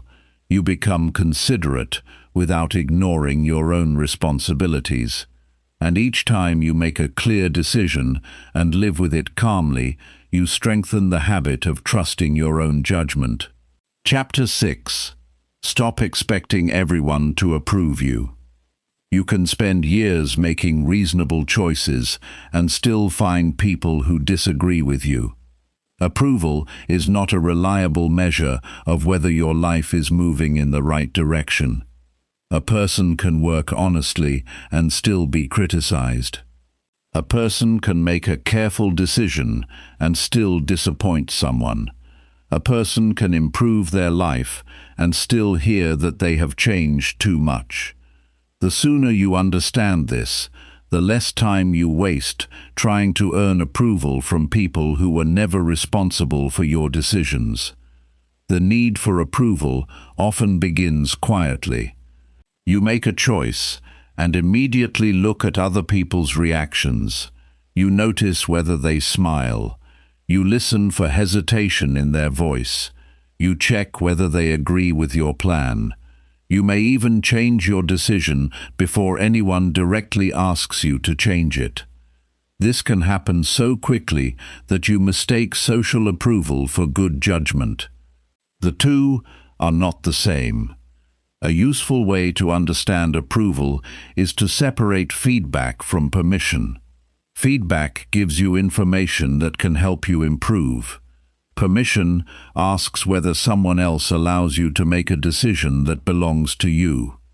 Adults often confuse these two things. They ask several people what they should do because they are afraid of making a choice that others may dislike. Advice can be valuable, but collecting opinions does not remove your responsibility for the final decision. Before asking someone what they think, ask yourself what you actually need from them. Do you need knowledge? Do you need experience? Do you need another point of view? Or do you simply want reassurance because you are afraid someone may disagree? This question can expose a habit that many people never notice. Sometimes you are not looking for better information. You are looking for permission to feel comfortable about your choice. That distinction matters because reassurance can become addictive. You make a decision, you feel uncertain, you ask someone for approval, they approve. You feel better. Later, another decision creates the same discomfort. You ask again. Gradually, you become less comfortable making ordinary decisions without outside confirmation. The short relief makes the long-term dependence stronger. Start rebuilding your judgment with small choices. Decide what time you will wake up. Choose what task deserves your attention first. Decide whether you want to attend a social event. Pick a book you genuinely want to read. Choose how you want to spend an hour of free time. Make the decision without asking several people whether they agree. Then observe what happens inside you. You may feel a small amount of uncertainty. Let that feeling exist. The purpose is not to ignore everyone. The purpose is to practice making appropriate decisions without requiring a vote. Some decisions deserve outside advice. Medical decisions require qualified professionals. Financial decisions may require someone with relevant expertise. Major career choices may benefit from experienced guidance, but many everyday choices do not require approval from 5 people. Learn to recognize the difference.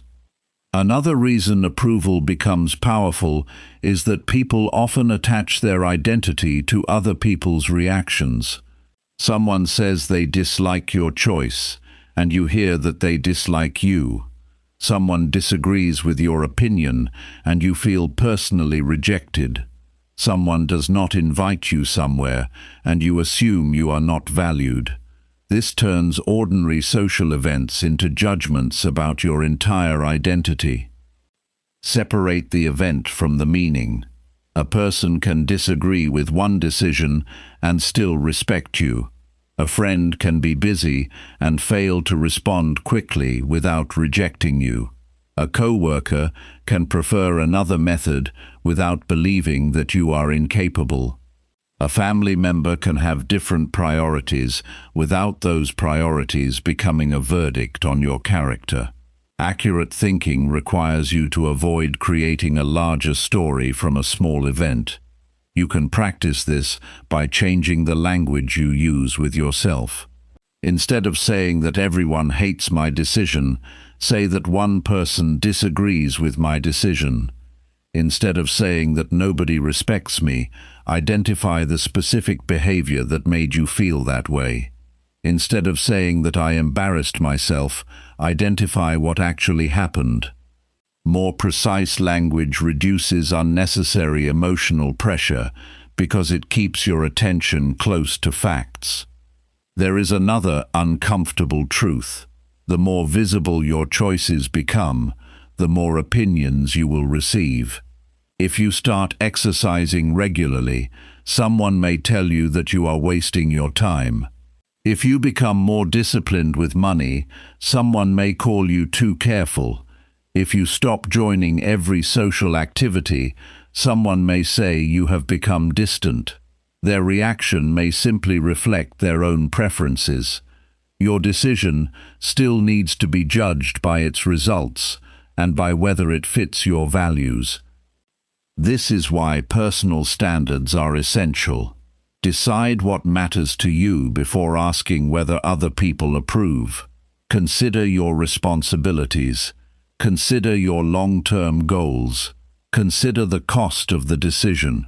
Consider the effect on the people you are responsible for. Then make the best choice you can with the information available. You can listen to opinions without handing over your decision. One practical exercise is to create an approval delay. When you make a reasonable personal decision, do not immediately tell everyone about it. Give yourself time to live with the choice. Notice whether you still believe it is right after the excitement or fear settles. This teaches you to develop an internal relationship with your decisions, rather than measuring them immediately through other people's reactions. You may discover that some choices become easier when nobody knows about them. That experience can teach you something important about your motivation. Perhaps you were doing certain things partly because you wanted recognition. Perhaps you were sharing plans because you wanted people to tell you that you were doing well. There is nothing wrong with appreciation, but your effort becomes more stable when it can continue without an audience. Approval also affects how people handle failure. Someone who depends heavily on approval may avoid difficult goals because failure could become embarrassing. They choose tasks that make them look competent rather than tasks that help them grow. This creates a serious problem because learning requires mistakes. If protecting your image becomes more important than improving your ability, your development slows down. Change the standard. Ask whether the experience taught you something useful. Did you discover a weakness? Did you identify a missing skill? Did you learn that your plan was unrealistic? Did you improve your preparation?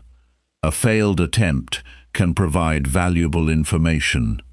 Public embarrassment may feel painful, but useful information can come from it.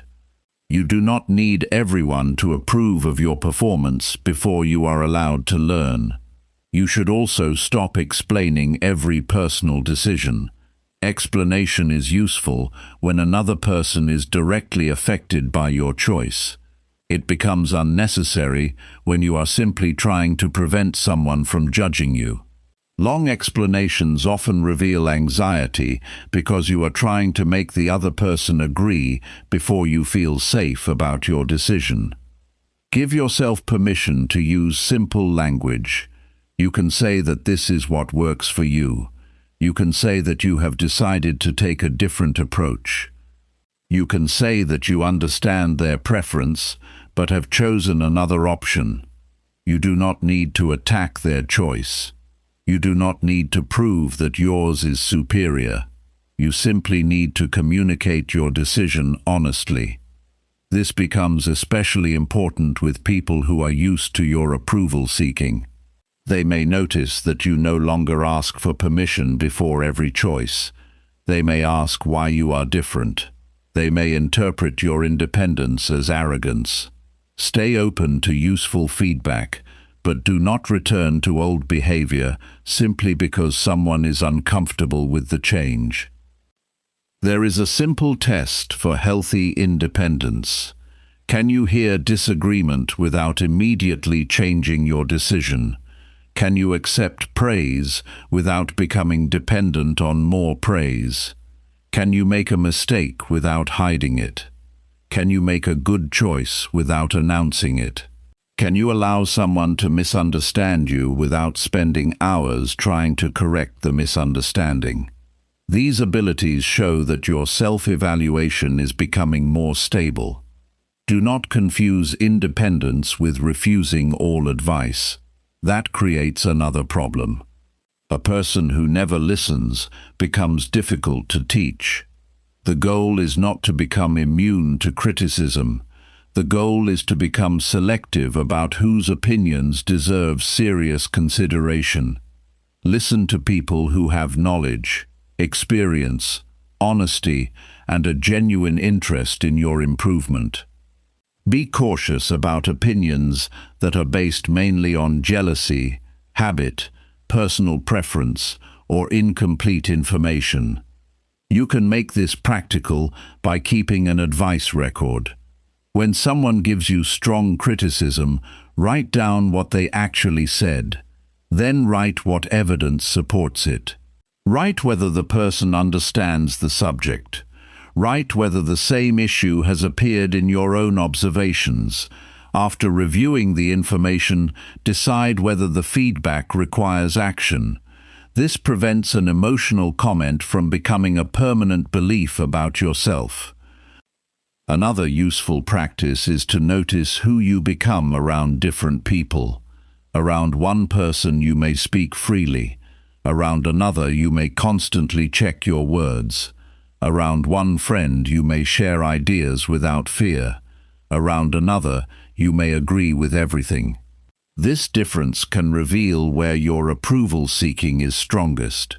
You can then practice expressing one honest preference in that relationship without becoming defensive. Start small, because independence is built through repetition. Tell a friend that you prefer a different restaurant. Tell a coworker that you need more time before accepting a task. Tell someone that you have changed your routine. These are ordinary moments, but they teach your mind that disagreement does not automatically destroy a relationship. You also need to understand that some people will not approve no matter how carefully you behave. You can explain yourself politely and they may still disagree. You can work hard and they may still criticize you. You can treat them fairly and they may still misunderstand your intentions.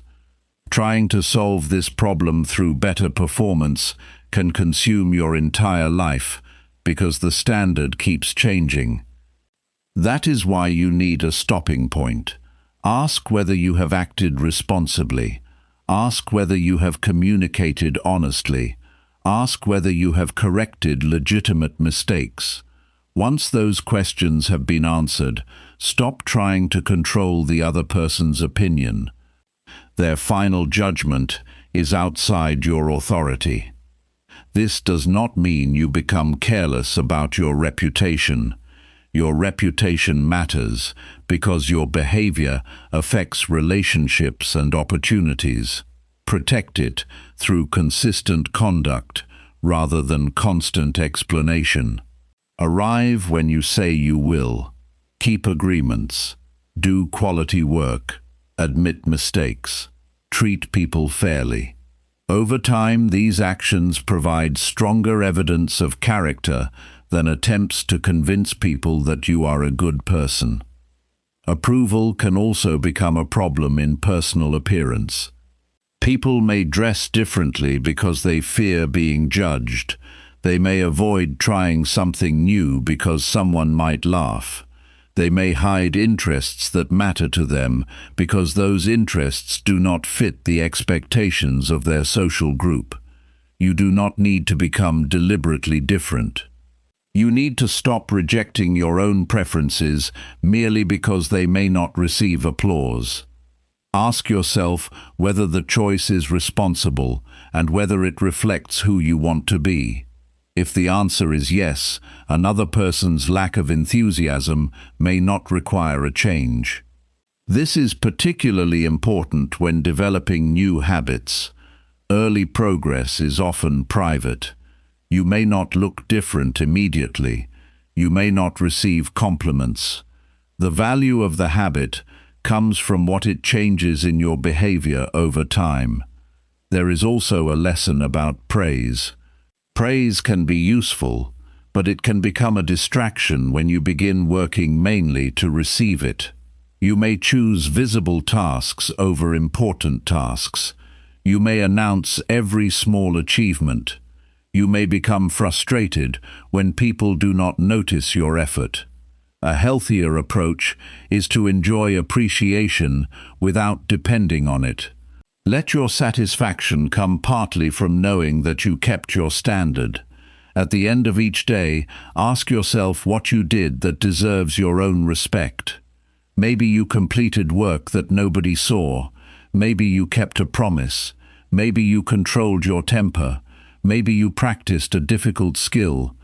Maybe you made a responsible decision despite someone disagreeing. These moments matter because they build internal evidence that you can trust yourself. Self-trust does not appear because you repeat positive statements. It develops when your actions become consistent with your decisions. You say you will study and then study.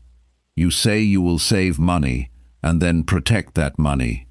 You say you will speak honestly and then do it respectfully. Each completed promise gives you a reason to trust your own judgment. There will be days when criticism still hurts. Do not demand that yourself become emotionally untouched. Notice the feeling and examine it. Perhaps the criticism revealed something important. Perhaps it touched an old insecurity.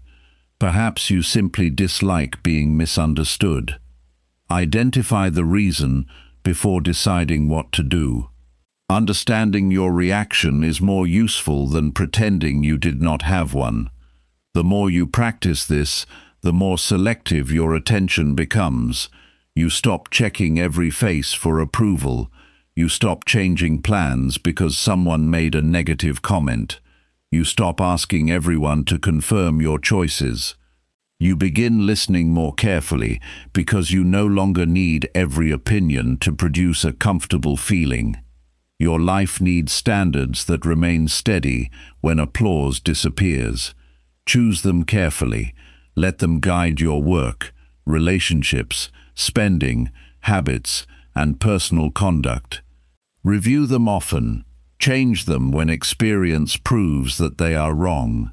Keep them when they continue to support the person you want to become. Do not make your life a continuous attempt to pass other people's tests. Some people will judge you according to their own priorities. Your responsibility is to build a life that is responsible, honest, useful, and consistent with your deepest standards. Listen to good advice, learn from correction, appreciate sincere praise. Then keep making your decisions based on evidence and responsibility rather than the fear of disapproval. Start today with one decision you have been delaying because you are worried about someone's reaction. Examine the facts. Consider the consequences. Ask for expert advice if the decision genuinely requires it. Then, choose based on what you believe is responsible. You may still feel nervous after making the choice. Let the feeling remain without allowing it to control the decision. Over time, you will notice a quieter form of confidence developing. You will not need everyone to understand your choices before you act. You will not collapse because someone disagrees. You will not feel required to explain every part of yourself. You will listen carefully and decide deliberately. That is a healthier relationship with approval. You can appreciate it without depending on it. You can accept disagreement without treating it as rejection. You can learn from criticism without carrying every criticism as a personal judgment. You can make a good decision even when nobody applauds it, and you can keep improving because your standards do not disappear when the attention does. Chapter 7. Handle criticism without feeling small. Criticism can hurt even when you know you need to improve. A single sentence can stay in your mind longer than 10 compliments because the human brain tends to notice information connected to possible mistakes or social rejection. That reaction is normal, but it does not have to control your behavior. The useful skill is learning how to examine criticism without turning one comment into a judgment about your entire worth. The first mistake is reacting to the emotional part before examining the useful part. Someone says your work was poor and you immediately feel embarrassed. Your face becomes warm. Your stomach tightens. You may want to defend yourself before understanding what they mean. Slow down the process. Criticism is information only after you separate the actual observation from the person's opinion about you. Listen for specific behavior. A useful comment usually gives you something you can examine. Someone might say that you missed an important detail in your report. That is specific. You can check the report and find the missing detail. Another person might say that you always ruin everything. That statement is much broader. It may contain emotion but very little instruction. Do not treat both statements as equal sources of information. A simple method is to ask for an example. This one question can change the entire conversation. If someone says your communication is poor, ask which part was unclear. If someone says your work is careless, ask where the mistake occurred. If someone says you handled the situation badly, ask what action they believe should have been different. Specific questions turn vague judgment into something you can evaluate. You also need to separate accuracy from delivery. A person can be correct and still speak in an unpleasant way. They can also be wrong while sounding extremely confident. Do not let tone decide whether information is true. Look at the facts. Check the work. Review the situation. Compare the criticism with your own observations. This keeps you open to learning without allowing another person's attitude to determine your self-respect. There is a powerful habit you can build after receiving criticism. Do not respond to the first emotional reaction. Give yourself a short period to settle before deciding what the criticism means. You may feel defensive for a few minutes and later recognize that the person identified a real problem. You may also discover that the comment was unfair. Time gives you a better chance to make that distinction. Consider how criticism changes depending on the person giving it. A skilled colleague who has seen your work many times may notice patterns that you cannot see yourself.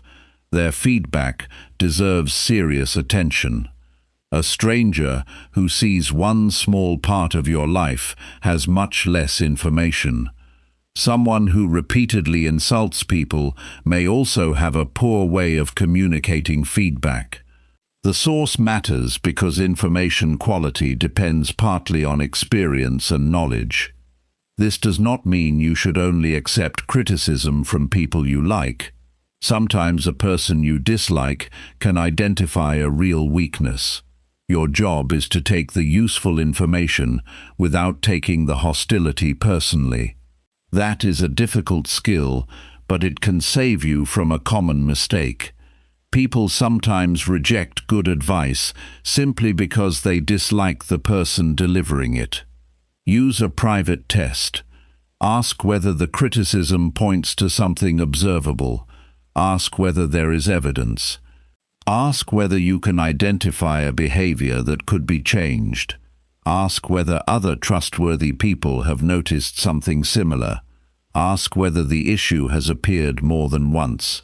These questions help you decide whether the comment deserves action. There is another problem that makes criticism feel much larger than it is.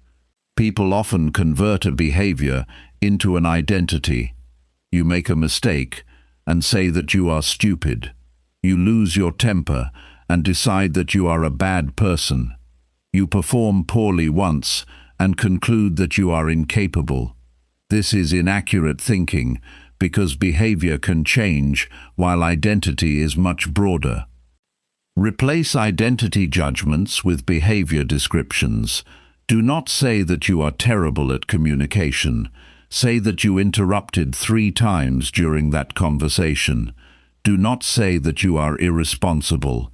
Say that you missed the deadline and failed to communicate early enough. This language may sound less emotional, but it gives you something you can actually improve. You cannot correct an identity label. You can correct a behavior. That is why precise language is so important for personal growth. The more accurately you describe the problem, the easier it becomes to create a solution. Suppose someone tells you that you are unreliable. Instead of spending the evening feeling ashamed, examine your recent commitments. How many did you complete on time? How many did you cancel? Did you communicate changes early? Did you promise more than you could handle? You may discover that the criticism is partly correct. Now you have a practical problem to solve, rather than a personal attack to carry. Maybe your problem is overpromising. Then stop accepting commitments immediately. Check your schedule first. Maybe your problem is poor planning. Add preparation time. Maybe you underestimate how long tasks take. Start recording actual completion times. The criticism has now become useful because it has led you toward a measurable change. This is one reason experienced people become less afraid of criticism. They know how to convert it into information. They do not need to enjoy hearing it. They simply know what to do with it. A difficult comment can become a source of data about a weakness that was previously invisible. You should also learn to recognize criticism that is designed to reduce your confidence rather than improve your behavior. Some people criticize appearance, intelligence, personality, or worth without giving any useful information. Their goal may be to embarrass you or gain control of the interaction. Do not sit there trying to extract a lesson from every insult. Sometimes the correct response is to reject the behavior and end the conversation. A useful boundary is simple. You can accept discussion about your actions without accepting attacks against your character. If someone has a specific concern, listen. If they begin insulting you, you can state that you are willing to discuss the issue but not participate in personal attacks. Then watch what happens. Their response can tell you whether they wanted improvement or control. You also need to stop treating criticism as a social emergency. Being corrected does not mean your reputation has been destroyed. People make mistakes every day. Employees receive corrections. Students receive lower marks. Parents make poor decisions. Leaders change their minds. Professionals revise their work. Improvement depends on the ability to notice errors without becoming overwhelmed by embarrassment. Think about how much time people lose trying to hide small mistakes. They avoid admitting an error because they fear looking incompetent. They delay correcting it. They create excuses. The mistake becomes larger because they protected their image instead of fixing the problem. A mature response is quicker. Acknowledge the error. Correct what can be corrected. Learn what caused it. Continue. This is especially important at work. A manager does not need you to be perfect. They need you to be reliable and responsive. If you discover a mistake, report it early when possible. Explain what happened. State what you are doing to fix it. Identify how you will prevent the same issue from happening again. This response builds trust because it shows that criticism can lead to responsible action. You can practice receiving feedback without immediately explaining yourself. Listen until the person finishes. Ask one clarifying question. Repeat the specific issue in your own words, then decide whether you need to respond immediately. This habit reduces defensive reactions and gives you better information. Do not use explanations to erase responsibility. Sometimes you have a valid reason for a mistake. You were missing information, someone changed the requirements, a problem outside your control affected the result. Explain those facts when they matter, but do not use every explanation as a way to avoid learning. A reason can explain what happened without removing the need to improve. There is also a difference between shame and responsibility. Shame says that something is wrong with you. Responsibility says that something needs to be handled. Shame keeps your attention on your identity. Responsibility directs your attention toward action. Choose responsibility because it gives you a path forward. At the end of each week, review the criticism you received. Do not record every negative comment. Record the ones that contained useful information. Write what the person noticed. Write whether the evidence supports it.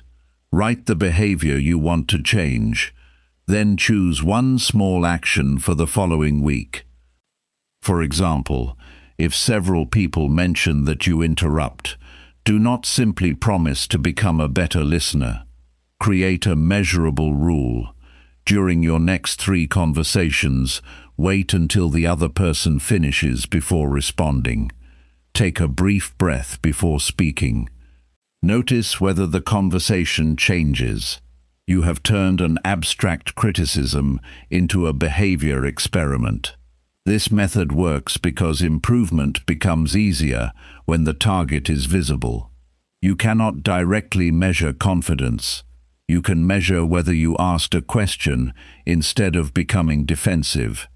You can measure whether you corrected an error within the same day. You can measure whether you completed the preparation that would have prevented the mistake. You should also become careful with criticism from people who know how to exploit insecurity. They may identify something you already worry about and use it during arguments. Perhaps you are sensitive about your intelligence, appearance, experience, or social skills. A person may notice that weakness and mention it specifically because they know it will hurt. Do not confuse emotional pain with factual accuracy. Ask whether the comment contains evidence. If it does not, do not allow the statement to become a belief simply because it touched an insecurity. A sensitive subject is not automatically a true subject. Your emotional reaction tells you that the subject matters to you. It does not tell you that the criticism is correct. This is where self-knowledge becomes valuable. Know your actual strengths and weaknesses. Keep evidence. Look at your work. Look at your habits. Ask trustworthy people for honest feedback. This creates a more accurate picture of yourself. Then one negative comment has less power because it is only one piece of information rather than the entire definition of who you are. You can also learn from criticism that arrives in an awkward form. Maybe someone says something badly, but identifies a real pattern. Take the useful part and improve the behavior. You do not need to agree with every part of their delivery. You can decide that their communication was poor while accepting that their observation was correct. Another useful practice is to ask for feedback before you need it. After completing important work, ask someone qualified to identify one thing that worked and one thing that needs improvement. This makes criticism familiar rather than unusual. You become more comfortable hearing specific information because you have created a normal process for receiving it. Do not ask everyone. Choose people who understand the subject and are willing to be honest. Random opinions create confusion. Quality feedback requires context. The right person can identify a problem that saves you months of repeated mistakes. There is also a lesson about praise. If you become dependent on praise, criticism will feel much more threatening. A person who needs constant positive feedback may interpret any correction as a sudden loss of worth. Build a more balanced system. Appreciate compliments, but also evaluate your work independently.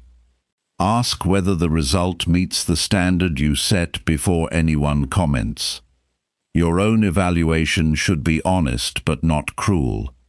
Do not give yourself automatic approval. Do not give yourself automatic punishment. Examine the evidence. Good work deserves recognition. Poor work deserves correction. A mistake deserves learning. This balanced approach protects you from both arrogance and unnecessary self-doubt. Over time, criticism can become less frightening because you understand its proper place. It is not a verdict. It is one source of information. Sometimes it is accurate. Sometimes it is incomplete. Sometimes it is poorly delivered. Sometimes it is intentionally harmful. Your responsibility is to examine it and decide what deserves a response. The next time criticism reaches you, resist the urge to decide what it says about your worth. Identify what happened. Ask for specifics. Check the evidence. Separate the useful observation from the emotional language. Accept responsibility for what belongs to you. Reject what is unfair. Then choose one action that improves the situation. You may still feel embarrassed. Let that feeling pass without making it the center of your day. You may still wish the person had spoken differently. That may be true. You may still dislike being corrected. Most people do, but none of those feelings prevent you from learning. A person becomes stronger through accurate self-evaluation, not through believing every compliment and not through accepting every insult. Study your behavior. Correct what needs correction. Keep what works. Ask better questions. Improve one specific weakness at a time. The next time someone points out a flaw, listen closely enough to learn and stay grounded enough to remain yourself. That balance allows criticism to improve your behavior without reducing your sense of worth. And once you can receive useful correction without shrinking, you gain a skill that will keep serving you in work, relationships, leadership, and every serious effort to become better. Chapter 8. Walk away when someone disrespects you. Disrespect becomes more damaging when you keep standing in the same place, trying to convince someone to treat you better. A person may insult you and then act as though you are too sensitive. They may interrupt you repeatedly and expect you to continue the conversation. They may embarrass you in front of others and call it a joke. You do not need to accept every form of treatment simply because you know the person or care about the relationship. Knowing when to leave an interaction is an important part of protecting your self-respect. Walking away does not always mean ending a relationship. Sometimes it means ending a conversation. Sometimes it means leaving a room. Sometimes it means stopping a phone call. Sometimes it means refusing to continue an argument through messages. The useful skill is knowing what level of distance the situation requires. A minor disagreement may need patience. Repeated disrespect may need a firm boundary. Serious threatening behavior may require immediate physical distance and outside support. Start by learning what disrespect actually looks like. Disagreement is not automatically disrespect. Someone can challenge your opinion without insulting you. Someone can reject your request without treating you badly. Someone can tell you that you made a mistake without attacking your character. Respect allows two people to disagree while recognizing each other's basic dignity. Disrespect appears when someone repeatedly uses humiliation, insults, threats, deliberate embarrassment, or degrading behavior to deal with you.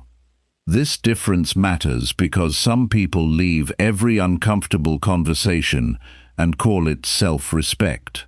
That is not strength. Avoiding every difficult discussion prevents relationships from improving. You need enough patience to handle normal disagreement and enough judgment to recognize behavior that should not continue. The goal is not to escape discomfort. The goal is to stop participating in treatment that violates reasonable standards. Pay attention to repetition. One careless comment can happen during a stressful moment. A person can apologize sincerely and change their behavior. Repeated insults after you have explained that the behavior is unacceptable are different. The pattern gives you more information than the individual incident. Look at what happens after you communicate the problem. Does the person take responsibility? Do they make an effort to change? Do they blame you for their behavior? Their response tells you what to expect. There is also a practical test you can use. Ask whether the conversation is producing understanding or simply producing more damage. A useful disagreement may leave you tired but clearer. A disrespectful exchange often leaves you confused, ashamed, angry, or pressured without solving anything. Once you recognize that the interaction is no longer useful, continuing may only create more opportunities for harmful behavior. You do not have to wait until you are furious before leaving. In fact, leaving earlier is often easier. Anger can make your words sharper and your decisions less careful. Notice the first signs that the conversation is becoming unhealthy. Your voice may become louder. The other person may start insulting you. You may feel the urge to say something hurtful just to regain control. That is a good moment to pause and decide whether continuing serves any useful purpose. A simple sentence can end many situations. You can say that you are not continuing the conversation while the discussion remains disrespectful. You can say that you will speak about the issue later. You can say that you are leaving and will return to the subject when the situation is calmer. You do not need to deliver a long speech before you leave. The purpose of the statement is clarity, not persuasion. This is where many people make a mistake. They believe the other person must agree that they were disrespectful before they are allowed to leave.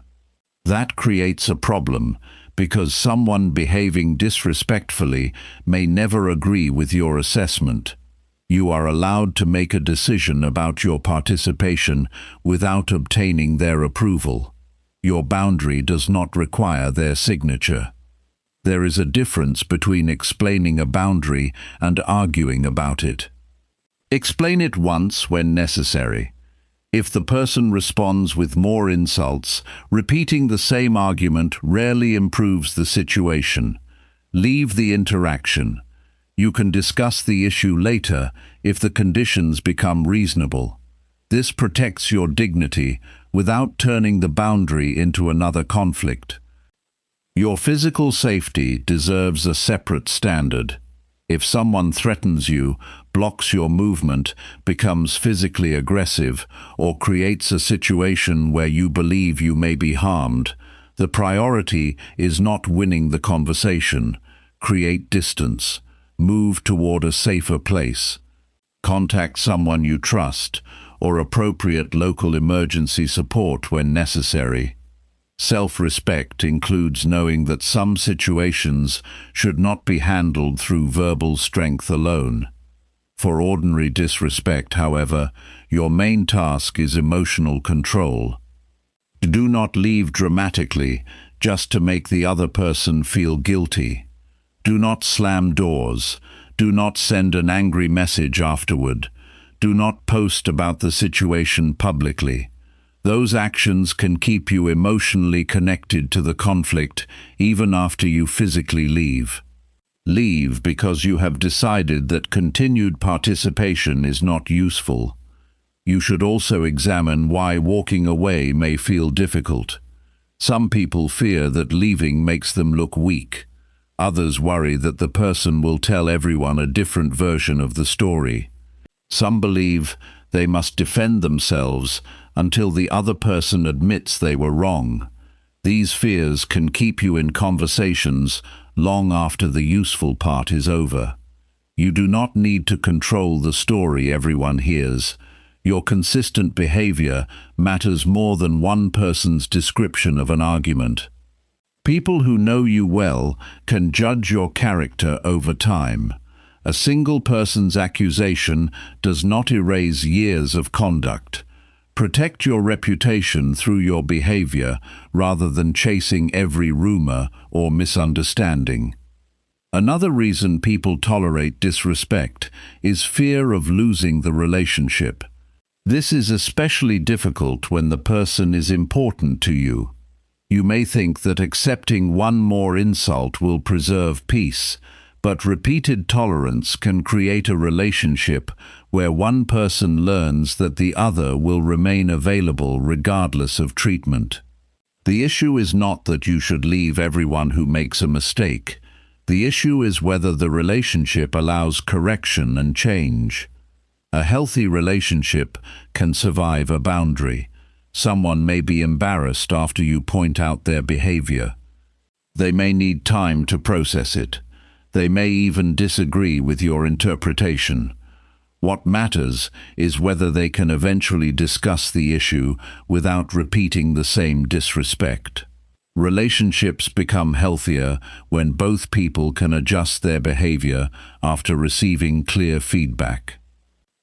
You can make this practical by identifying your personal line before a conflict occurs. Decide which behaviors are unacceptable to you. Do not create a list of every annoyance. Focus on serious patterns. Repeated insults can be one. Threats can be another. Deliberate humiliation can be another. Constant shouting may be another. Your standards should be clear enough that you can recognize when the line has been crossed.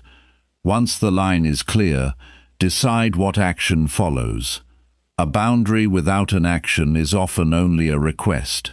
If someone insults you, perhaps you end the conversation. If someone continues shouting, perhaps you leave the room. If someone repeatedly sends abusive messages, perhaps you stop responding. If a professional relationship involves repeated misconduct, perhaps you document the incidents and use the appropriate workplace process. The action should match the seriousness of the behavior. Documentation can be especially useful in work situations. Keep records of important incidents that affect your responsibilities. Write the date, what happened, who was involved, and what practical effect it had. Avoid emotional descriptions when recording facts. This helps you remember accurately and gives you useful information if the issue needs to be addressed through formal channels. You should also learn to leave digital arguments. Messages can create a false sense that you must answer every accusation. Someone sends an angry paragraph, and you feel pressure to respond immediately. You write a long reply. They send another. You answer again. Soon the conversation has become a cycle that produces more anger and no solution. You can stop responding. A conversation does not continue simply because someone keeps sending messages. Use technology according to your priorities. Mute a conversation when you need time. Respond later. Move important matters to a calmer setting. Keep sensitive discussions private. Avoid writing anything during intense anger that you would regret reading the next morning. A few minutes of restraint can prevent hours of unnecessary conflict. Walking away can also apply to social environments. You may be around people who constantly mock others. Their jokes may target your appearance, work, relationships, or personal choices. You may laugh along because you do not want to seem uncomfortable. Over time, you become part of a social environment that does not match your standards. You do not need to lecture everyone about their behavior. You can spend less time there. Your environment influences your habits. If disrespect is normal in a group, you may gradually become more tolerant of it. You may also begin speaking to others in the same way. Pay attention to the kind of communication you regularly hear. The people around you do not determine your character, but repeated exposure can influence what you begin to consider normal. This is why choosing distance can be a form of personal discipline. You are deciding what behavior you want to be around. You are protecting the standards you want to practice yourself. You are not claiming to be better than everyone else. You are deciding which environments support the kind of person you want to become. There will be moments when you need to stay and address the problem instead of leaving. A coworker may make a disrespectful comment that needs to be corrected. A family member may cross a line that needs to be discussed. A friend may hurt you without understanding the impact. In these situations, walking away can be temporary. Take time to settle yourself and then return to the conversation with a clear purpose. Prepare what you want to say before returning. Describe the specific behavior. Explain its effect. State what you expect going forward. Avoid listing every mistake the person has made during the last 5 years. Focus on the current pattern. A focused conversation gives the other person a fair opportunity to respond and gives you a clearer basis for deciding what happens next. Listen to their response carefully. An apology is meaningful when it includes responsibility and changed behavior. Words alone do not prove change. Watch what happens afterward. If the person becomes more respectful, the relationship may improve. If the same behavior returns repeatedly, you have stronger evidence that more distance may be necessary.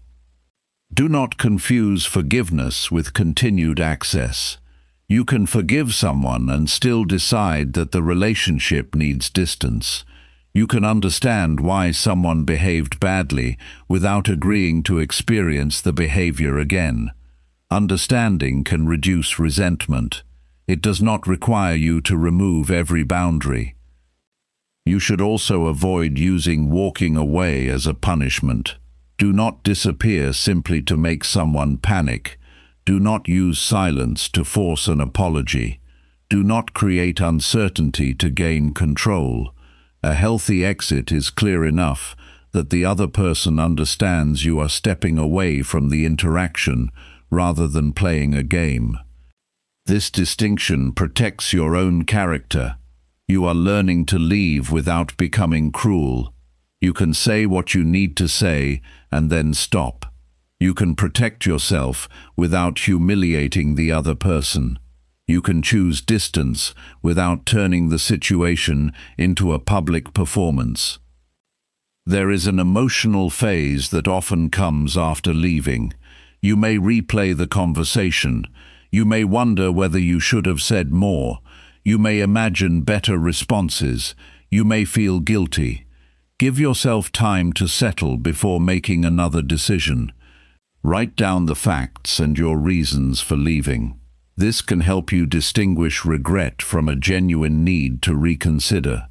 Ask yourself whether you left because you wanted to avoid a reasonable conversation or because the interaction had crossed a meaningful boundary. Be honest. If you left too quickly, you can return and communicate better. If you left because the behavior was repeatedly disrespectful, you can remain comfortable with the decision. This level of honesty is important because self-respect should not become an excuse for avoiding responsibility. Sometimes someone tells us something difficult and we call it disrespect because we do not like hearing it. That is not a healthy boundary. A person can challenge you and still respect you. Learn to recognize the difference. You can test yourself with a simple question. Would I react the same way if the person communicated the same message calmly? If the answer is no, the problem may be their delivery. If the answer is yes, you may be avoiding useful feedback. This question helps you examine your reaction instead of automatically blaming the other person. Another test is whether the behavior prevents a normal conversation. Can you ask questions? Can you disagree? Can you explain yourself? Can both people speak? If the answer is yes, there may still be a difficult but workable relationship. If every attempt at discussion becomes an insult or threat, distance becomes more reasonable. Your time should not be spent proving that you deserve basic respect. Respectful communication is not a luxury reserved for perfect people. Everyone makes mistakes. Everyone becomes frustrated. Everyone can speak poorly during stress. The important question is whether people can recognize the problem and adjust their behavior. You can apply this principle today without creating conflict. Notice one interaction that consistently leaves you drained or humiliated. Study the pattern. Do not exaggerate it. Write down what actually happens. Decide whether the problem is disagreement, poor communication, or repeated disrespect. Then choose the smallest effective action. It may be a direct conversation. It may be reduced contact. It may be ending a particular type of discussion. It may be leaving the environment. The goal is not to build a life where nobody ever upsets you. That is impossible. The goal is to build enough self-respect and judgment that you know what deserves your attention and what does not. Some conversations deserve patience. Some deserve correction. Some deserve distance. A calm exit can say more about your character than a long argument. You do not need to insult someone on your way out. You do not need the final word. You do not need to make them feel the same pain they caused. You can simply decide that the interaction is no longer acceptable and remove yourself from it. Then use the space you created wisely. Return to your work. Spend time with people who communicate with respect. Take care of the responsibilities you still have. Do something that brings your attention back to the present. Do not spend the entire evening mentally fighting with someone who is no longer in front of you. The habit becomes powerful when you learn to leave with a clear mind rather than a wounded ego. You are not walking away because you are unable to handle disagreement. You are walking away because you understand the difference between a difficult conversation and a disrespectful one. You can remain open to correction while refusing to participate in humiliation. Protecting yourself does not require becoming distant from everyone. It requires better judgment about access. Give more access to people who show honesty, accountability, and respect. Give less access to people who repeatedly misuse trust. Let behavior over time guide your decisions. The next time a conversation crosses your personal line, notice the exact moment it happens. Do not react with an insult. Do not rush to prove yourself. State your boundary clearly. Give the situation a chance to become reasonable. If it does not, leave without creating another problem. That is a form of strength worth practicing every day. You remain responsible for your words. You remain responsible for your choices. You remain responsible for the environments you continue entering. And you learn that leaving a disrespectful situation can be an act of self-control rather than an act of defeat. A useful next step is to identify one behavior you will no longer tolerate and decide exactly what calm action you will take when it appears. Chapter 9. Trust yourself when fear takes over. Fear can make an ordinary decision feel dangerous. Your heart may beat faster, your hands may become tense, your thoughts may move quickly from one possible problem to another. In that state, it becomes easy to assume that fear is warning you about something you cannot handle. But fear and danger are not the same thing. Fear is a response to uncertainty or possible harm. Your job is to examine the situation before allowing that response to make the decision for you. A useful first lesson is to identify what your fear is actually protecting. Sometimes fear points to a real risk. Sometimes it protects your comfort. These are different problems. Fear of crossing a busy road is useful because physical danger is present. Fear of speaking honestly to a respected coworker may come from uncertainty about their reaction. Fear of starting a new skill may come from embarrassment rather than actual harm. You need to identify the source before choosing your response. Start by naming the fear in one clear sentence. Do not say that everything feels wrong. Say exactly what you are afraid will happen. Perhaps you fear making a mistake during a presentation. Perhaps you fear someone will become angry after you disagree with them. Perhaps you fear failing at a new job. A specific fear can be examined. A vague fear tends to control attention because the mind keeps searching for a threat without defining it. Once the fear is specific, separate probability from possibility. Almost anything can go badly in some possible situation. That does not mean the bad outcome is likely. Your mind may tell you that you could embarrass yourself during a conversation. That is possible. But how likely is it? What evidence supports that prediction? What has happened during similar situations? What would you do if the uncomfortable result actually occurred? These questions bring fear back into proportion. This is one of the most practical ways to trust yourself. You do not need to promise yourself that nothing will go wrong.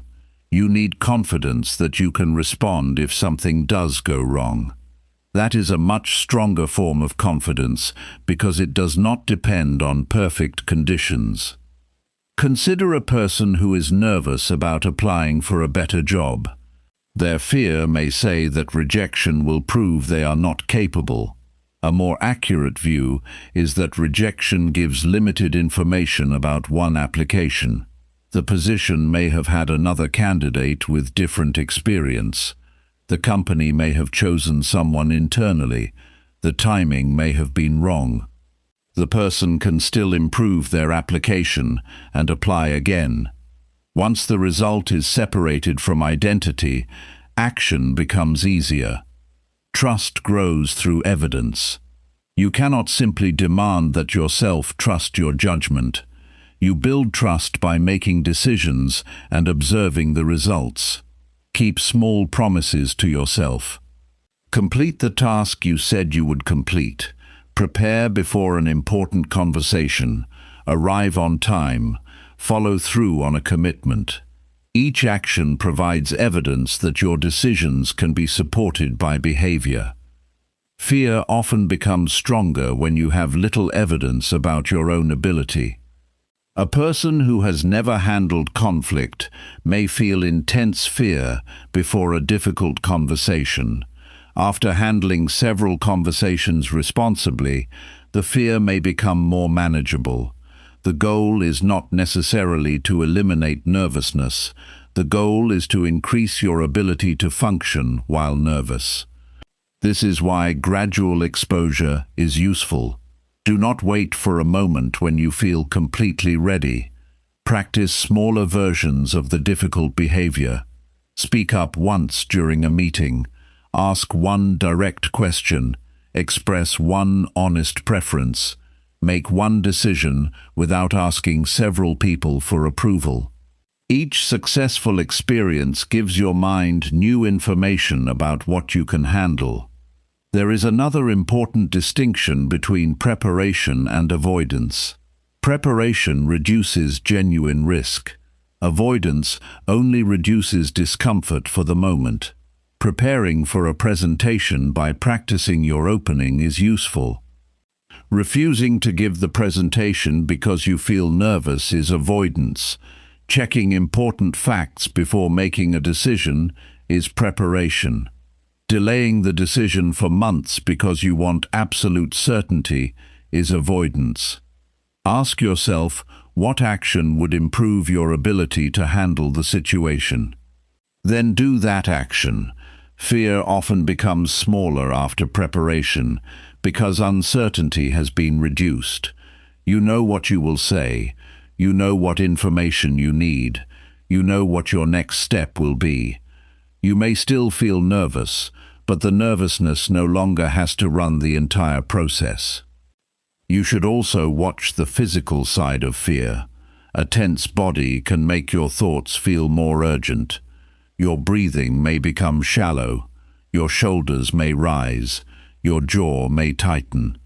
Before making an important decision, slow your breathing and relax your hands and shoulders. Sit down if possible. Drink some water. Give your body a few minutes to settle.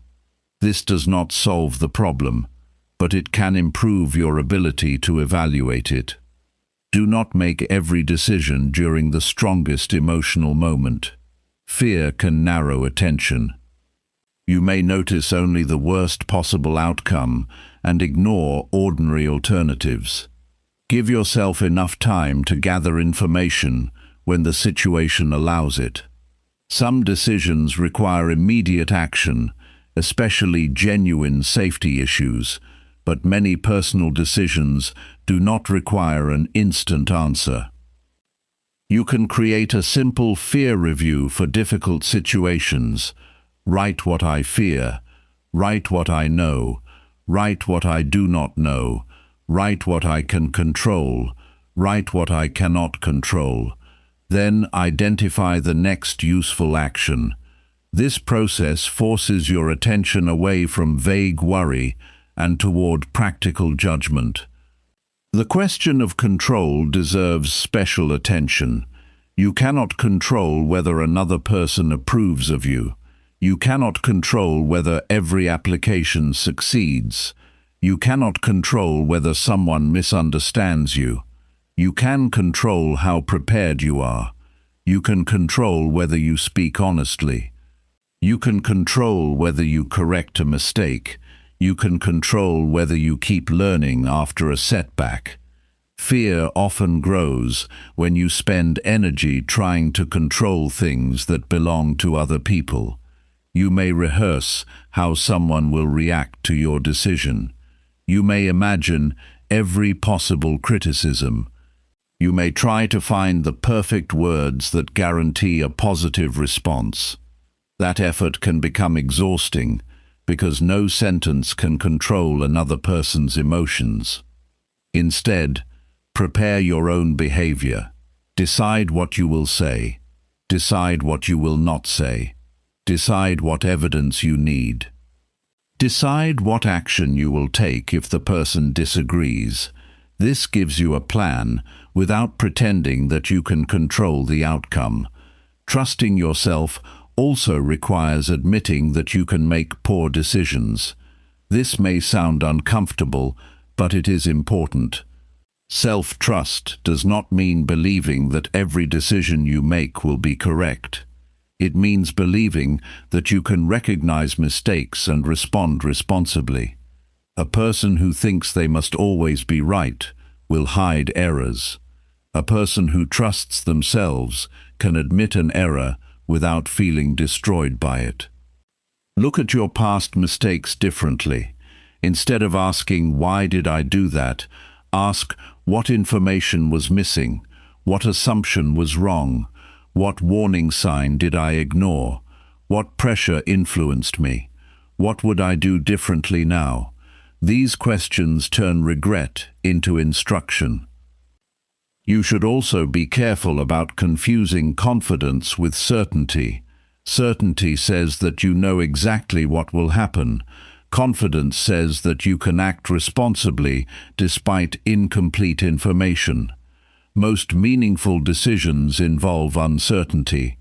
You may not know whether a new opportunity will work. You may not know whether a difficult conversation will go well. You may not know whether a new habit will produce the result you want. You can still make a reasonable decision by using the information available. Look at the likely benefits. Examine the risks. Consider the cost of doing nothing. Check whether the decision can be reversed. Ask someone qualified when specialized knowledge is needed. Then choose. Waiting for complete certainty can become a permanent excuse for inaction. Fear also affects how people speak to themselves. A frightened mind can produce harsh statements very quickly. You are going to fail. You cannot handle this. Everyone will judge you. You are not ready. Do not treat every thought as a fact. Thoughts are mental events. They need examination. Replace extreme statements with accurate ones. Instead of saying that you cannot handle the situation, say that you have not handled this type of situation before. Instead of saying that everyone will judge you, say that some people may have opinions about your decision. Instead of saying that failure would ruin everything, identify the actual consequences. Accurate language gives your mind a more realistic problem to solve. There is also a practical way to build courage through daily decisions. Make one small decision each day without excessive reassurance. Choose based on your priorities and accept the possibility that someone may disagree. Then observe the result. This teaches you that independence is a behavior rather than a feeling. You can also practice speaking before you feel completely comfortable. Tell someone your honest opinion respectfully. Ask for what you need. Decline a request that conflicts with your responsibilities. Admit that you do not know something. These actions may create temporary discomfort, but they build evidence that you can remain steady while feeling exposed. Fear of judgment can be especially strong because humans care about belonging. You may worry that one mistake will change how people see you. In reality, most people are focused heavily on their own concerns. They may notice your mistake for a short time and then return to their own work. This does not mean nobody notices anything. It means your mind may give other people's attention more weight than it deserves. Do not use that idea as an excuse to be careless. Use it to keep perspective. Prepare well, behave respectfully, correct errors, then stop monitoring every reaction. You cannot perform well while constantly checking whether everyone approves of you. Fear can also appear before setting a boundary. You may know that a request is unreasonable, but worry about saying no. In that situation, your fear may be protecting the relationship from immediate tension, but avoiding one uncomfortable conversation can create repeated problems. A respectful boundary may produce a difficult moment while preventing a larger problem later. Before speaking, decide what you are willing to accept and what you are not. Keep your language simple. State the decision without unnecessary hostility. Then allow the other person to respond. Their reaction is information about the relationship, not proof that your boundary was wrong. You should also develop a recovery plan for difficult outcomes. Suppose the conversation goes badly. What will you do next? Suppose you make a mistake. Who can help you correct it? Suppose the opportunity disappears. What other options exist? Preparing for reasonable setbacks can reduce fear because your mind knows that one bad result does not end every possibility. This is an overlooked form of resilience. People often prepare only for success. They imagine the ideal result and become frightened when reality becomes uncertain. A stronger approach includes several possible outcomes. You do not need to predict everything. You need to know that you can respond. Keep a record of moments when you handled fear well. Write down what happened and what you did. Maybe you spoke during a meeting despite nervousness. Maybe you asked an uncomfortable question. Maybe you walked into a new environment alone. Maybe you admitted a mistake instead of hiding it. These examples become personal evidence. They are more useful than vague claims about being brave. Review that record during difficult periods, not to convince yourself that nothing can go wrong, but to remind yourself that you have handled uncertainty before. Personal evidence can be more convincing than outside encouragement because it comes from your own experience. Another important lesson is to distinguish fear from intuition. Intuition is often based on patterns you have learned through experience. You may notice that something about a situation does not make sense. Do not automatically dismiss that feeling. Examine it. Ask what specific detail caused the concern. Look for facts. Experienced judgment becomes more reliable when it can be connected to observable information. Fear without evidence should be examined. Concern, supported by evidence, should be investigated. This simple distinction can protect you from both unnecessary avoidance and careless risk. Your environment also affects your ability to trust yourself. Constant criticism can make ordinary decisions feel dangerous. People who repeatedly tell you that you cannot handle things may influence how you see your abilities. Do not accept every statement about you as evidence. Compare those claims with your actual behavior and results. At the same time, do not reject all criticism simply because it makes you uncomfortable. A trustworthy person may notice a weakness you have missed. Listen. Check the evidence. Improve where necessary. Self-trust is not stubbornness.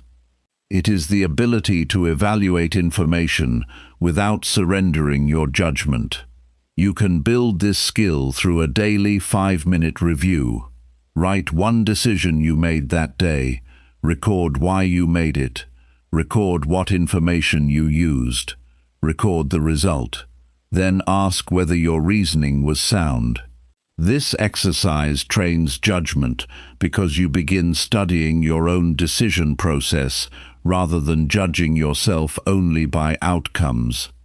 A good decision can produce a poor result because circumstances change. A poor decision can sometimes produce a good result by accident. Evaluate the quality of the reasoning as well as the outcome. This is an important lesson because otherwise you may become overconfident after lucky results and overly doubtful after unlucky ones. Fear becomes easier to manage when you stop demanding perfect outcomes from yourself. Your standard should be responsible action based on the information you have. You can improve the decision process over time. You can gather better information. You can prepare more carefully. You can learn from results.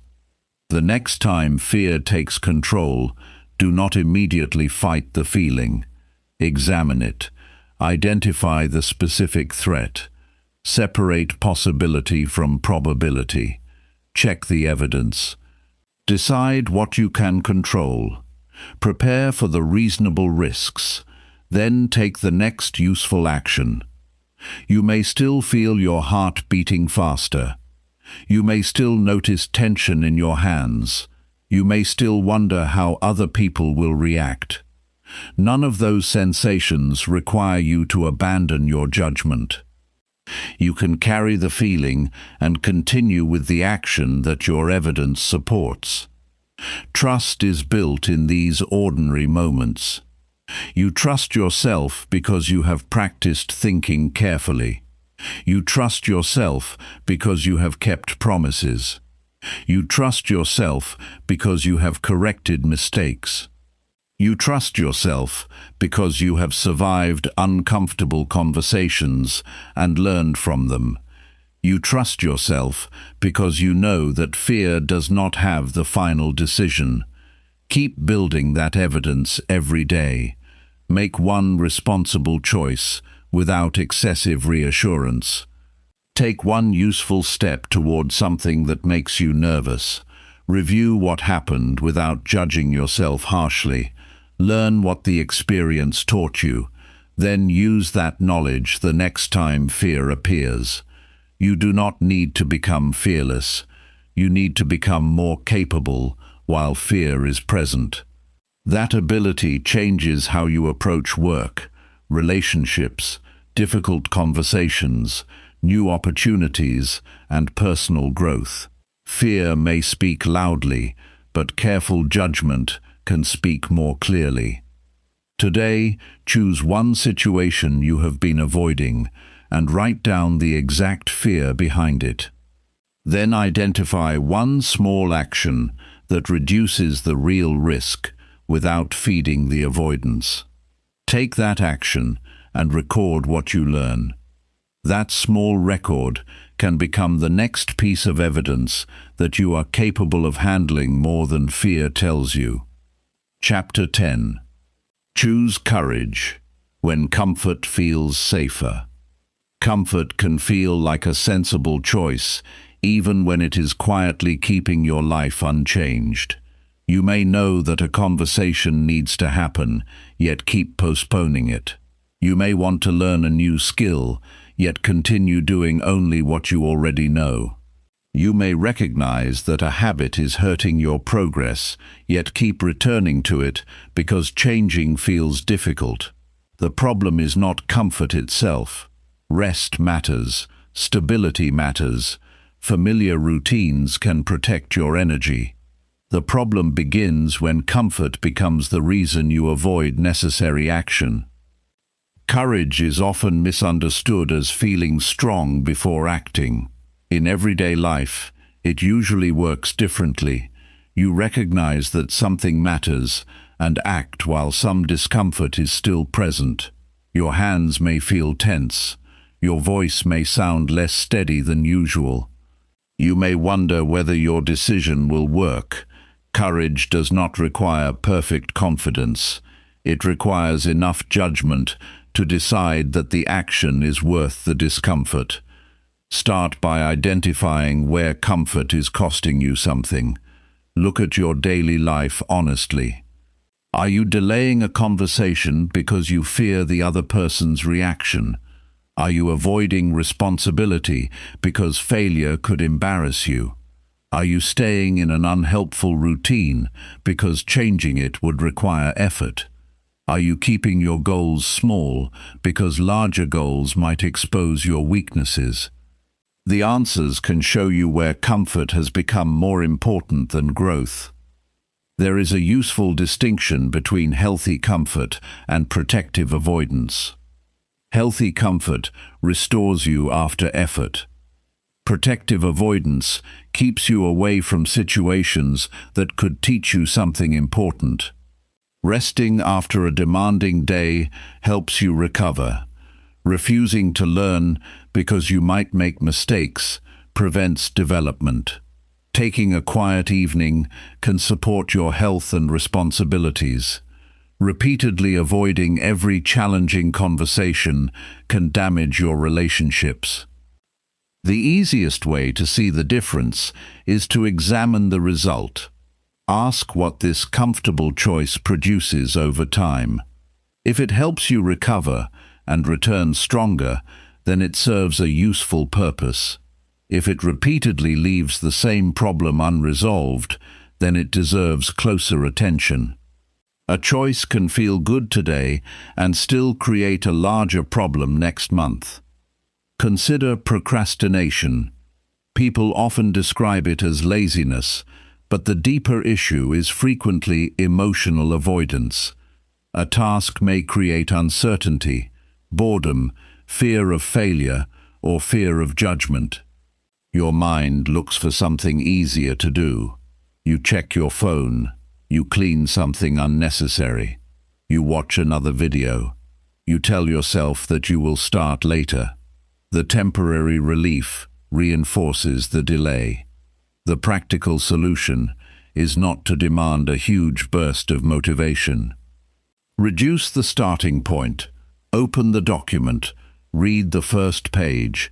Make the first phone call. Put the required materials on the table. Work for 10 focused minutes. The purpose is to teach yourself that starting an uncomfortable task is possible without waiting for the feeling to become pleasant. This principle applies to conversations too. Many difficult conversations become harder because they are delayed. You know someone needs clarification. You know an agreement is causing problems. You know your expectations have changed. You keep waiting for the perfect moment. Days pass. Your frustration grows. The other person remains unaware. Then the eventual conversation carries more emotion than it needed to. Courage in communication begins with preparation.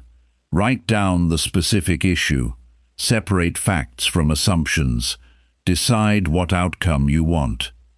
Consider what the other person may need to understand. Choose a calm time, then speak directly.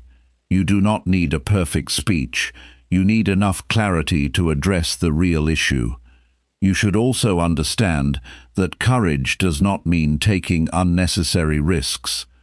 A reckless decision can feel bold while being poorly considered. Courage without judgment can create avoidable damage. Before taking a difficult step, examine the facts. Identify the real risk. Decide what preparation is needed.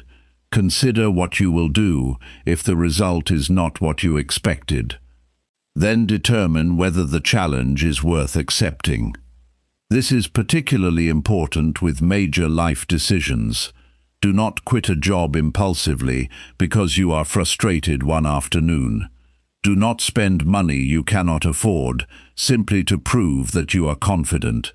Do not confront someone aggressively because you want to appear strong. Courage should improve your decisions rather than replace careful thinking. One of the strongest forms of courage is telling yourself the truth. You may know that your current results do not match your effort. You may say you want change while spending most of your free time on activities that do not support it. You may blame circumstances because admitting your own inconsistency feels uncomfortable. Honest self-evaluation can be painful, but it gives you control over what happens next. Take one area of your life and compare your stated goal with your actual behavior. If you say health matters, examine how you spend your evenings. If you say learning matters, examine how often you practice. If you say your relationships matter, examine how you communicate during stress. Do not judge yourself during this exercise. Collect evidence. The gap between what you say matters and what you repeatedly do is valuable information. It shows where your daily behavior needs adjustment. You do not need to change everything at once.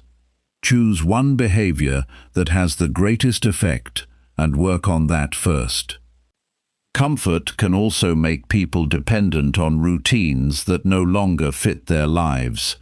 A routine may have worked 2 years ago and become ineffective today. Your responsibilities may have changed. Your priorities may have changed. Your energy may have changed. Keeping an old routine simply because it is familiar can prevent you from responding to your current situation. Review your routines regularly. Ask what each major habit is helping you accomplish. Ask whether the time it consumes still makes sense. Ask whether there is a simpler method. Keep useful routines because they reduce unnecessary decisions. Change routines that repeatedly produce poor results. There is another form of courage that receives little attention. It is the courage to be a beginner. Adults often avoid new activities because they do not want to look inexperienced. A beginner asks basic questions. A beginner makes visible mistakes. A beginner moves slowly. That can feel uncomfortable for someone who is used to appearing competent. But competence has to begin somewhere. A person who refuses to look inexperienced may remain inexperienced. A person who accepts the beginner stage can learn faster. Choose environments where questions are allowed. Ask for correction. Practice deliberately. Track what you improve. Do not expect yourself to perform like an experienced person during your first attempts. You can make this a weekly practice. Choose one small activity where you are not yet skilled. Learn something practical. Use the skill. Make mistakes. Correct them. Repeat. This trains your ability to remain calm while your performance is still developing. Courage also involves saying what you actually need. Some people appear independent because they never ask for help. In reality, they may be protecting themselves from the embarrassment of admitting that they do not know something. Asking a knowledgeable person for help can save time and prevent repeated mistakes. It does not make you weak. It shows that you care more about learning than appearing perfect. Choose your sources carefully. Ask people with relevant experience. Be specific about the problem. Listen to their answer. Apply what makes sense. This approach is more useful than asking many people for vague encouragement. There will be moments when comfort is genuinely the wiser choice. You may need sleep rather than another hour of work. You may need recovery after sustained effort. You may need distance from an emotionally intense situation before responding. Courage does not mean saying yes to every challenge. Sometimes courage means refusing unnecessary pressure and protecting your ability to function well tomorrow. The key is knowing why you are choosing comfort. Are you resting because your body and mind need recovery? Or are you avoiding something important because it makes you uncomfortable? Those reasons may produce the same behavior today, but very different results over time. A simple daily review can help. At night, identify one moment when you chose comfort and one moment when you accepted useful discomfort. Write what happened. Write what each choice produced.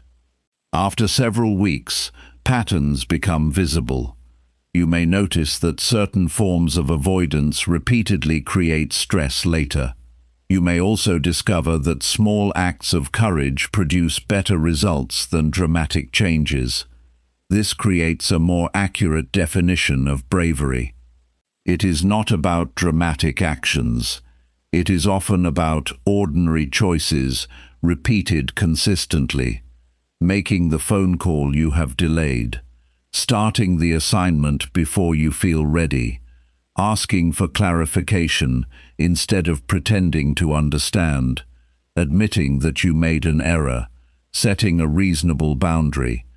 Practicing a difficult skill again after a poor attempt. These actions rarely look impressive from the outside. Their value comes from what they train inside you. You become more willing to face information instead of avoiding it. You become more comfortable with temporary discomfort. You learn that an unpleasant moment does not automatically produce a bad outcome. Your relationship with failure also changes. A person who sees failure as humiliation will choose safe activities. A person who sees failure as information can take more intelligent risks. This does not mean seeking failure. It means accepting that mistakes are part of learning when the activity itself is worthwhile. After a failed attempt, ask 3 practical questions. What was under my control? What was outside my control? What will I change next time? These questions prevent the mind from turning one result into a permanent judgment. They also give you a specific improvement target. Courage requires honest preparation because uncertainty becomes easier to handle when you know what you are doing. Before an important meeting, review the facts. Before a difficult conversation, decide what you need to communicate. Before learning a new skill, gather the basic materials. Before making a major decision, understand the consequences. Preparation does not guarantee success. It increases the quality of your response. You should also be careful about waiting for confidence. Confidence often arrives after action rather than before it. A person may feel uncertain before their first presentation and more capable after completing several presentations. Someone may fear exercising in public and become comfortable after repeated visits. Someone may be nervous about speaking honestly and become more capable after practicing clear communication. Do not make emotional comfort the entry requirement for important actions. You can start while uncertain. You can learn while inexperienced. You can speak while nervous. You can improve while imperfect. Another practical lesson is to stop comparing your beginning with someone else's developed skill. Comparison can make useful discomfort feel like proof that you should quit. You see someone who has practiced for years and compare their results with your first attempt. That comparison is inaccurate. Compare your current behavior with your previous behavior instead. Ask whether you understand more than you did last month. Ask whether your communication has improved. Ask whether you handle pressure better. Ask whether you recover from mistakes faster. These comparisons give you useful information because they focus on your own development. Courage also becomes easier when your environment supports responsible growth. Spend time with people who can disagree without humiliating you. Work around people who value learning. Seek feedback from people who want you to improve. An environment that treats every mistake as a personal failure can make reasonable challenges unnecessarily difficult. At the same time, do not expect your environment to remove every discomfort. A supportive person can encourage you, but they cannot do the difficult action for you. You still have to make the call. You still have to practice. You still have to speak honestly. Support helps, but responsibility remains personal. There is a useful question to ask before avoiding something. What problem will still be waiting for me tomorrow? This question moves your attention beyond immediate relief. You may decide that postponing the task is reasonable because new information is needed. Or you may recognize that you are simply transferring today's discomfort to tomorrow with extra pressure attached. Use this question especially with responsibilities that have clear deadlines. Delaying preparation rarely makes the preparation easier. Avoiding a conversation rarely removes the underlying issue.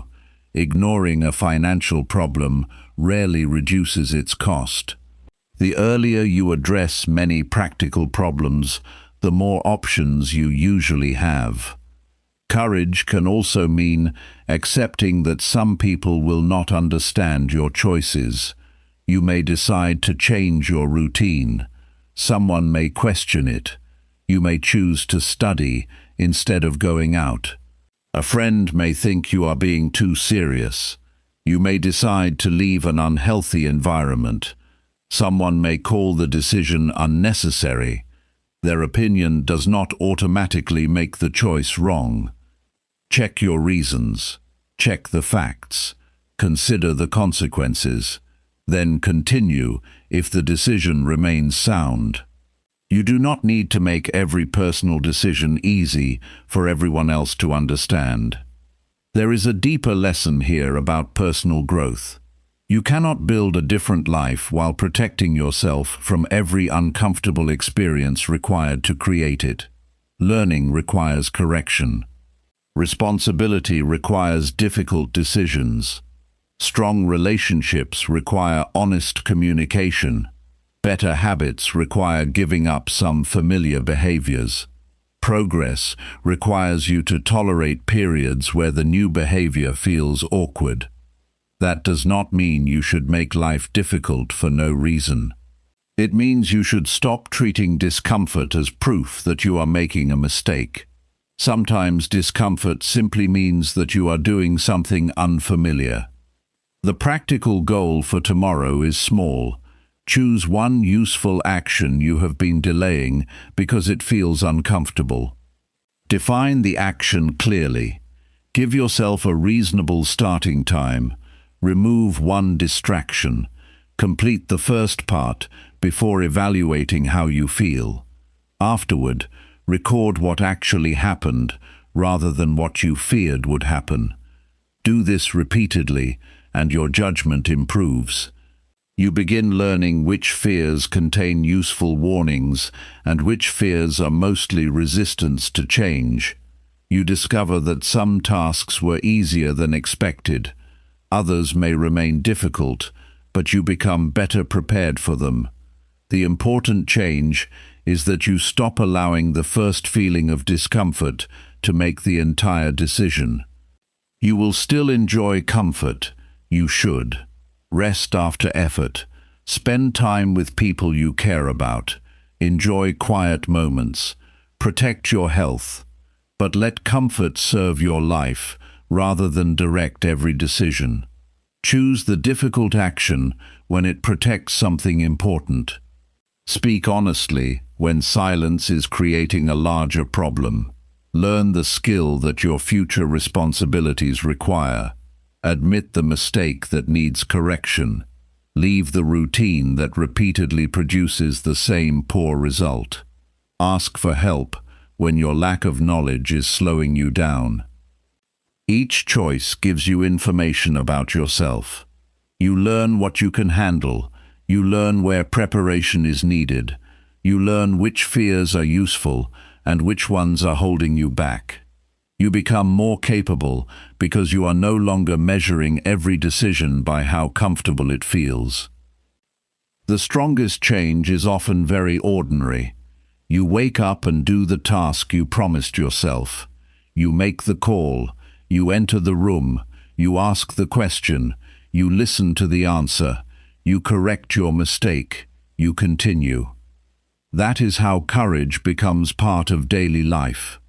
Not through one dramatic moment, but through repeated decisions to value responsible action more than temporary comfort. Choose one uncomfortable action that genuinely matters to your life and complete it today. Then use what you learn to make tomorrow's decision with more clarity and less fear. Never let another person decide how you feel about yourself. You cannot control every voice around you. You cannot prevent every criticism. You cannot make every person respect your choices.